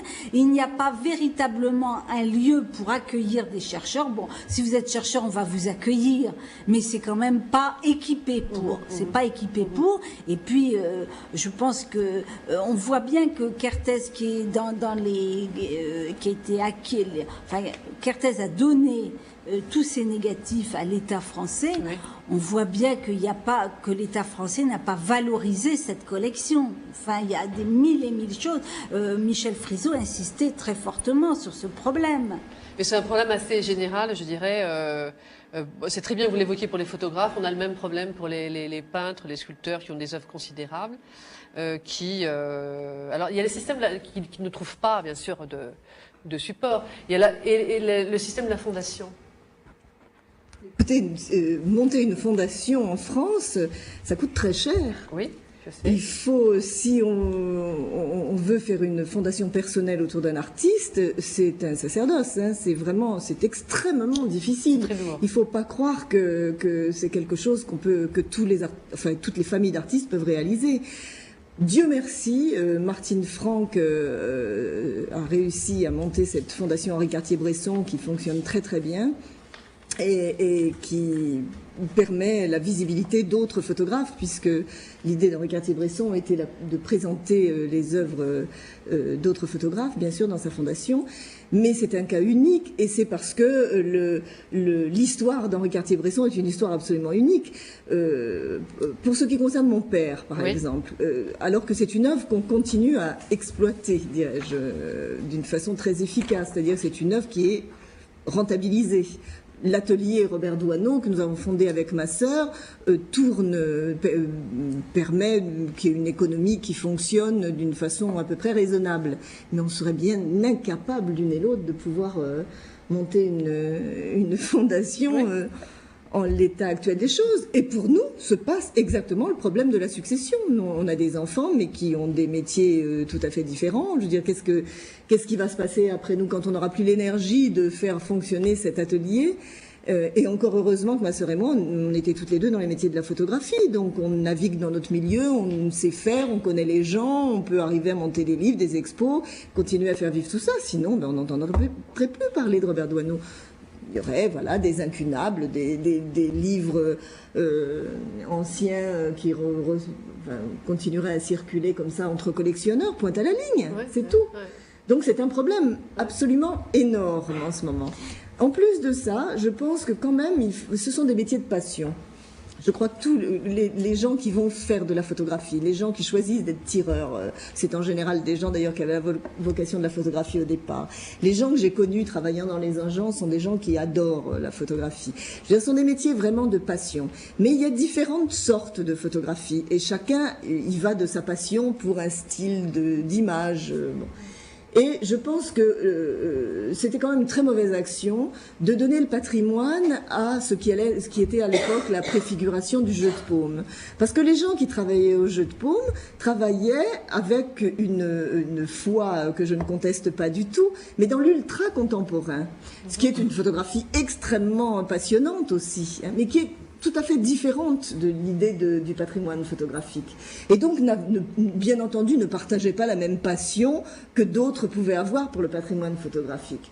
Donc, bien entendu, l'ultra-contemporain a été favorisé par rapport au patrimoine. Donc je pense qu'il faut que chacun reprenne ses billes. Il faut recréer des structures différentes. Il faut qu'il y ait un conservateur passionné de patrimoine photographique qui prenne la direction d'une mission du patrimoine qui prendra n'importe quel nom. Mais il faut que les structures reviennent entre les mains de gens qui en ont quelque chose à faire. Ah, oui. mais c'est intéressant ce que vous dites parce que ça rejoint, alors dans les autres domaines que l'on traite, c'est exactement les mêmes problèmes. Ce sont exactement les mêmes questions, ce sont exactement les mêmes réactions. Vous voyez ? Donc c'est assez intéressant de voir que globalement, dans tous les arts, hein, on a un peu ce... Quand je parle d'art, que je qualifie de solitaire, hein, c'est pas les arts de la scène, ni les arts du cinéma, qui sont d'autres, qui répondent à d'autres choses. Hein, sont des industries avec des équipes, etc. C'est quand même différent. Par contre, Bernard Bois aurait bien voulu intervenir, en effet, sur un artiste qu'il aime beaucoup. Voilà, oui, je voulais poser une question à Madame de Noyelles. Nous avions évoqué lors de notre rendez-vous avec Francine de Roudil l'excellent photographe et comédien qui était un des 4 barbus, mais qui était connu aussi comme photographe, Pierre Jamet. Je l'ai bien connu, il a fait des photos de moi très jeune, je l'ai connu à 4 ans, il est mort maintenant il y a 5 ans à peu près, assez âgé, trop tôt malheureusement, et bon, je ne connais pas, sa femme était très malade à la fin de sa vie, il est décédé avant elle, et je sais qu'il a une fille, mais je ne sais pas ce que sont devenus tous ces clichés sur le Front populaire, sur 36. On a évoqué récemment, on m'a dit à la radio, le nom de Pierre Jamet, parce qu'on parle de l'anniversaire du Front populaire. Il a les premiers congés payés, enfin, il a fait des photos extraordinaires, il subsiste quelques petites plaquettes de Lyon, mais il n'y a pas d'ouvrage majeur comme les livres sur Doisneau. Alors je ne sais pas si vous connaissez Pierre Jamet, si vous avez quelques remontées de son œuvre. Alors j'ai connu personnellement Pierre Jamet il y a à peu près une vingtaine d'années, puis je l'ai perdu de vue. Je viens de travailler sur un livre qui s'intitule « Le Front populaire vu par les grands photographes ». Et donc, j'ai cherché effectivement des photos de Pierre Jamet parce que je sais qu'il avait beaucoup travaillé sur les auberges de jeunesse, sur la jeunesse qui partait un peu cette ruée vers l'eau. Et je n'ai pas trouvé trace de Pierre Jamet. Et c'est ça le problème, hein, c'est que on a des œuvres là qui sont en totale déperdition. Ce que disait Mme Desroudilles, c'est une question de réseau. C'est-à-dire qu'il n'y a pas des amoureux de cet art, par exemple les enfants ou des ayants droit qui travaillent aussi sur l'œuvre proprement dite, elle disparaît. Ça, on a même ces phénomènes dans tous les arts. Hein. Pierre Jamet habitait au L'Heure dans le 14e. Je sais qu'il a une fille qui travaillait il y a 5 ans au CNRS. Mais je ne connaissais pas son nom de femme mariée. Donc, malheureusement, j'ai perdu. Alors, j'ai fait une annonce à la radio récemment. J'avais invité Pascal Calonne pour une émission où on a parlé du juge de ce soir, et j'ai lancé un appel à la radio pour demander si des gens pouvaient me renvoyer. Alors, on m'a donné un numéro de téléphone, mais ça ne m'a pas rappelé. Mais c'est vrai que j'aimerais que ça ne se perde pas, que ça ne s'égare pas, quoi. En tout cas, en ce qui concerne la photographie, il y a une autre problématique, c'est que même pour des photographes reconnus, il y a deux solutions. Soit on estime qu'un photographe, son œuvre, c'est l'ensemble de sa production, soit on estime qu'il y a dans sa production 200 à 300 chefs-d'œuvre et qu'il n'y a que cela qui est intéressant. Et c'est un peu une vision soit muséale de la photographie, soit une vision qui est totalement différente. Et la disparition du patrimoine photographique fait que maintenant, on achète par appartement, c'est-à-dire que en ce qui concerne Jahan, Beaubourg a dit le reportage sur Dôme, c'est très bien. Donc j'achète Dôme. C'est terrible. C'est vrai, c'est vraiment l'émiettement des œuvres. Non, mais c'est vraiment une vision économique en fait. Hein. C'est-à-dire qu'on sait, par exemple, chez un artiste, qu'il soit photographe ou peintre, etc., on sait très bien quelles sont les œuvres qui économiquement sont intéressantes. Ça veut dire c'est ça que je reproche beaucoup aux institutions depuis quelques années, c'est qu'ils sont plus mercantis que les mercantis. Hein, parce qu'ils deviennent des actionnaires de l'art. D'ailleurs, je les ai même baptisés les artionnaires, voyez. Et ça, c'est très grave, parce que le ministère, les institutions et nos musées étaient là pour protéger les artistes et les œuvres d'art, non pas pour en faire du négoce. Et on arrive à des renversements dans les mentalités qui sont, à mon avis, dangereuses. La lecture d'une œuvre photographique est totalement différente. Bien sûr, en plus. Et que donc, si on décide aujourd'hui que c'est cette partie de l'œuvre d'un photographe qui est intéressante, je ne sais pas si dans 50 ans, on va être d'accord avec ce qu'on dit aujourd'hui. C'est ce que vous disiez pour les spécialistes de l'art contemporain tout à l'heure, et les spécialistes, à la limite, du patrimoine artistique en photo. Sont des regards, des analyses différentes. Francine pourrait quand même donner l'exemple de parce que tout n'est pas négatif, loin de là, de cette très belle exposition qui a été réalisée sur Douaneau aux Arts et Métiers, à partir d'un reportage sur comment il s'appelle, son nom m'échappe, Frédéric Joliot-Curie, sur Joliot-Curie. Et je pense que si on n'avait pas eu toutes les planches, tous les négatifs pour regarder, eh bien cette exposition n'aurait jamais eu lieu. Je peux vous dire que le travail que mon père a pu effectuer au Collège de France ou dans le labo de Joliot-Curie à Ivry, etc., n'intéressait absolument plus personne depuis 40 ans. Hein. C'est vraiment parce que lui avait un sens de la conservation et que nous, on a continué à conserver le plus parfaitement possible son travail, qu'on a pu retrouver absolument tout ça et voir aujourd'hui, avec les scientifiques qui sont en place au CNAM, avoir une nouvelle lecture de ces négatifs-là. Mais c'est un exemple absolument frappant, ça. Sur les 400 000 négatifs qui constituent à peu près l'œuvre de mon père, ça, c'était une partie qui serait passée à la trappe de n'importe quelle institution un petit peu mercantile. Ça répond à la question, justement. Ça répond à la question. Est-ce que je peux poser une question à Monsieur Arnaud Gessinger? Vous êtes allemand, vous êtes enseignant en France ou en Allemagne? Je suis autrichien. Autrichien? Oui, mais je parle allemand aussi. D'accord. Et vous êtes autrichien de quelle partie d'Autriche? De l'ouest de l'Autriche. C'est-à-dire? C'est une région qui s'appelle le Vorarlberg, d'accord. Donc pas loin de la frontière suisse. D'accord. Et est-ce que vous voyez des différences entre la façon dont la France s'occupe de la photographie et la façon dont on pourrait s'occuper de la photographie dans votre pays? J'ai posé la question à monsieur aussi, parce qu'il est italien, mais je crois que vous n'aviez pas forcément de réponse à apporter.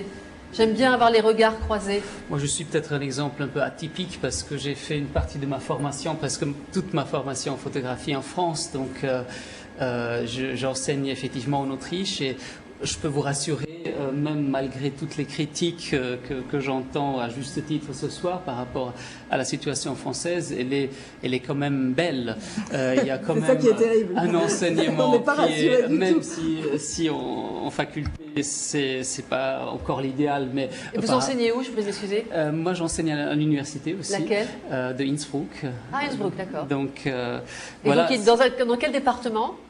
C'est la littérature comparée, figurez-vous. Et vous avez trouvé une niche pour enseigner C'est effectivement une niche parce que par rapport à la France, dans d'autres pays, en Allemagne par exemple, il y a des écoles de la photographie, mais une école comme je l'ai faite ici en France, l'École nationale de la photographie, même ce type d'école n'existe pas dans d'autres pays. Et c'est la raison pour laquelle je suis venu ici. Parce qu'en Allemagne, il y a un professeur qui vient souvent ici, d'ailleurs, qui s'appelle Manfred Eisenbeis. Il a créé l'école supérieure d'art et médias à Cologne. Et c'est lui, c'est un Allemand, qui a créé 2 écoles en France, celle d'Angoulême et celle de Poitiers. Donc, ça ne veut pas dire qu'il n'y a pas d'enseignement en Allemagne ou en Autriche, mais je veux dire, la densité des choses, des possibilités, comme disait mon collègue, en France, entre l'enseignement, les galeries, les possibilités qu'on a, même une recherche très spécialisée, c'est quand même extraordinaire comparé à un contexte européen. Donc il ne faut pas non plus c'est justifié de critiquer. Il y a combien de millions d'habitants en Autriche? Ça c'est injuste comparer, c'est 7 millions d'habitants. Mais si comparer l'Allemagne, il faut comparer il faut comparer avec l'Allemagne. Et bon, évidemment en Allemagne il y a une grande tradition. Il y a un ministère de la Culture aussi? Oui, tout à fait. Qui a des départements comme nous. Est-ce qu'il y a... C'est un peu plus régionalisé, je dirais, c'est un peu moins centralisé, puisque ce sont des pays qui ont grandi dans des traditions plus régionales. Avec des Länder, un peu comme l'Allemagne. Voilà. Donc je dirais en général, il y a peut-être dans les Länder, en Allemagne et en Autriche, un peu plus d'activité, un peu moins de concentration. Il y a aussi l'économie qui joue. Dans la Ruhr, il y a plusieurs villes, grandes villes, Düsseldorf, Cologne, effectivement, qui ont une économie très importante aussi. C'est ça qui joue là-dedans aussi. Donc, non, je voudrais justement dire qu'en France, même si on critique beaucoup les choses... mais pour faire avancer. Voilà, on avance. Je ne sais pas comment c'est en Italie, mais... Écoutez, je vous remercie beaucoup. J'espère qu'on continuera ce travail, parce que... Oui, pardon? Ah oui, alors Bernard Bois a posé ici...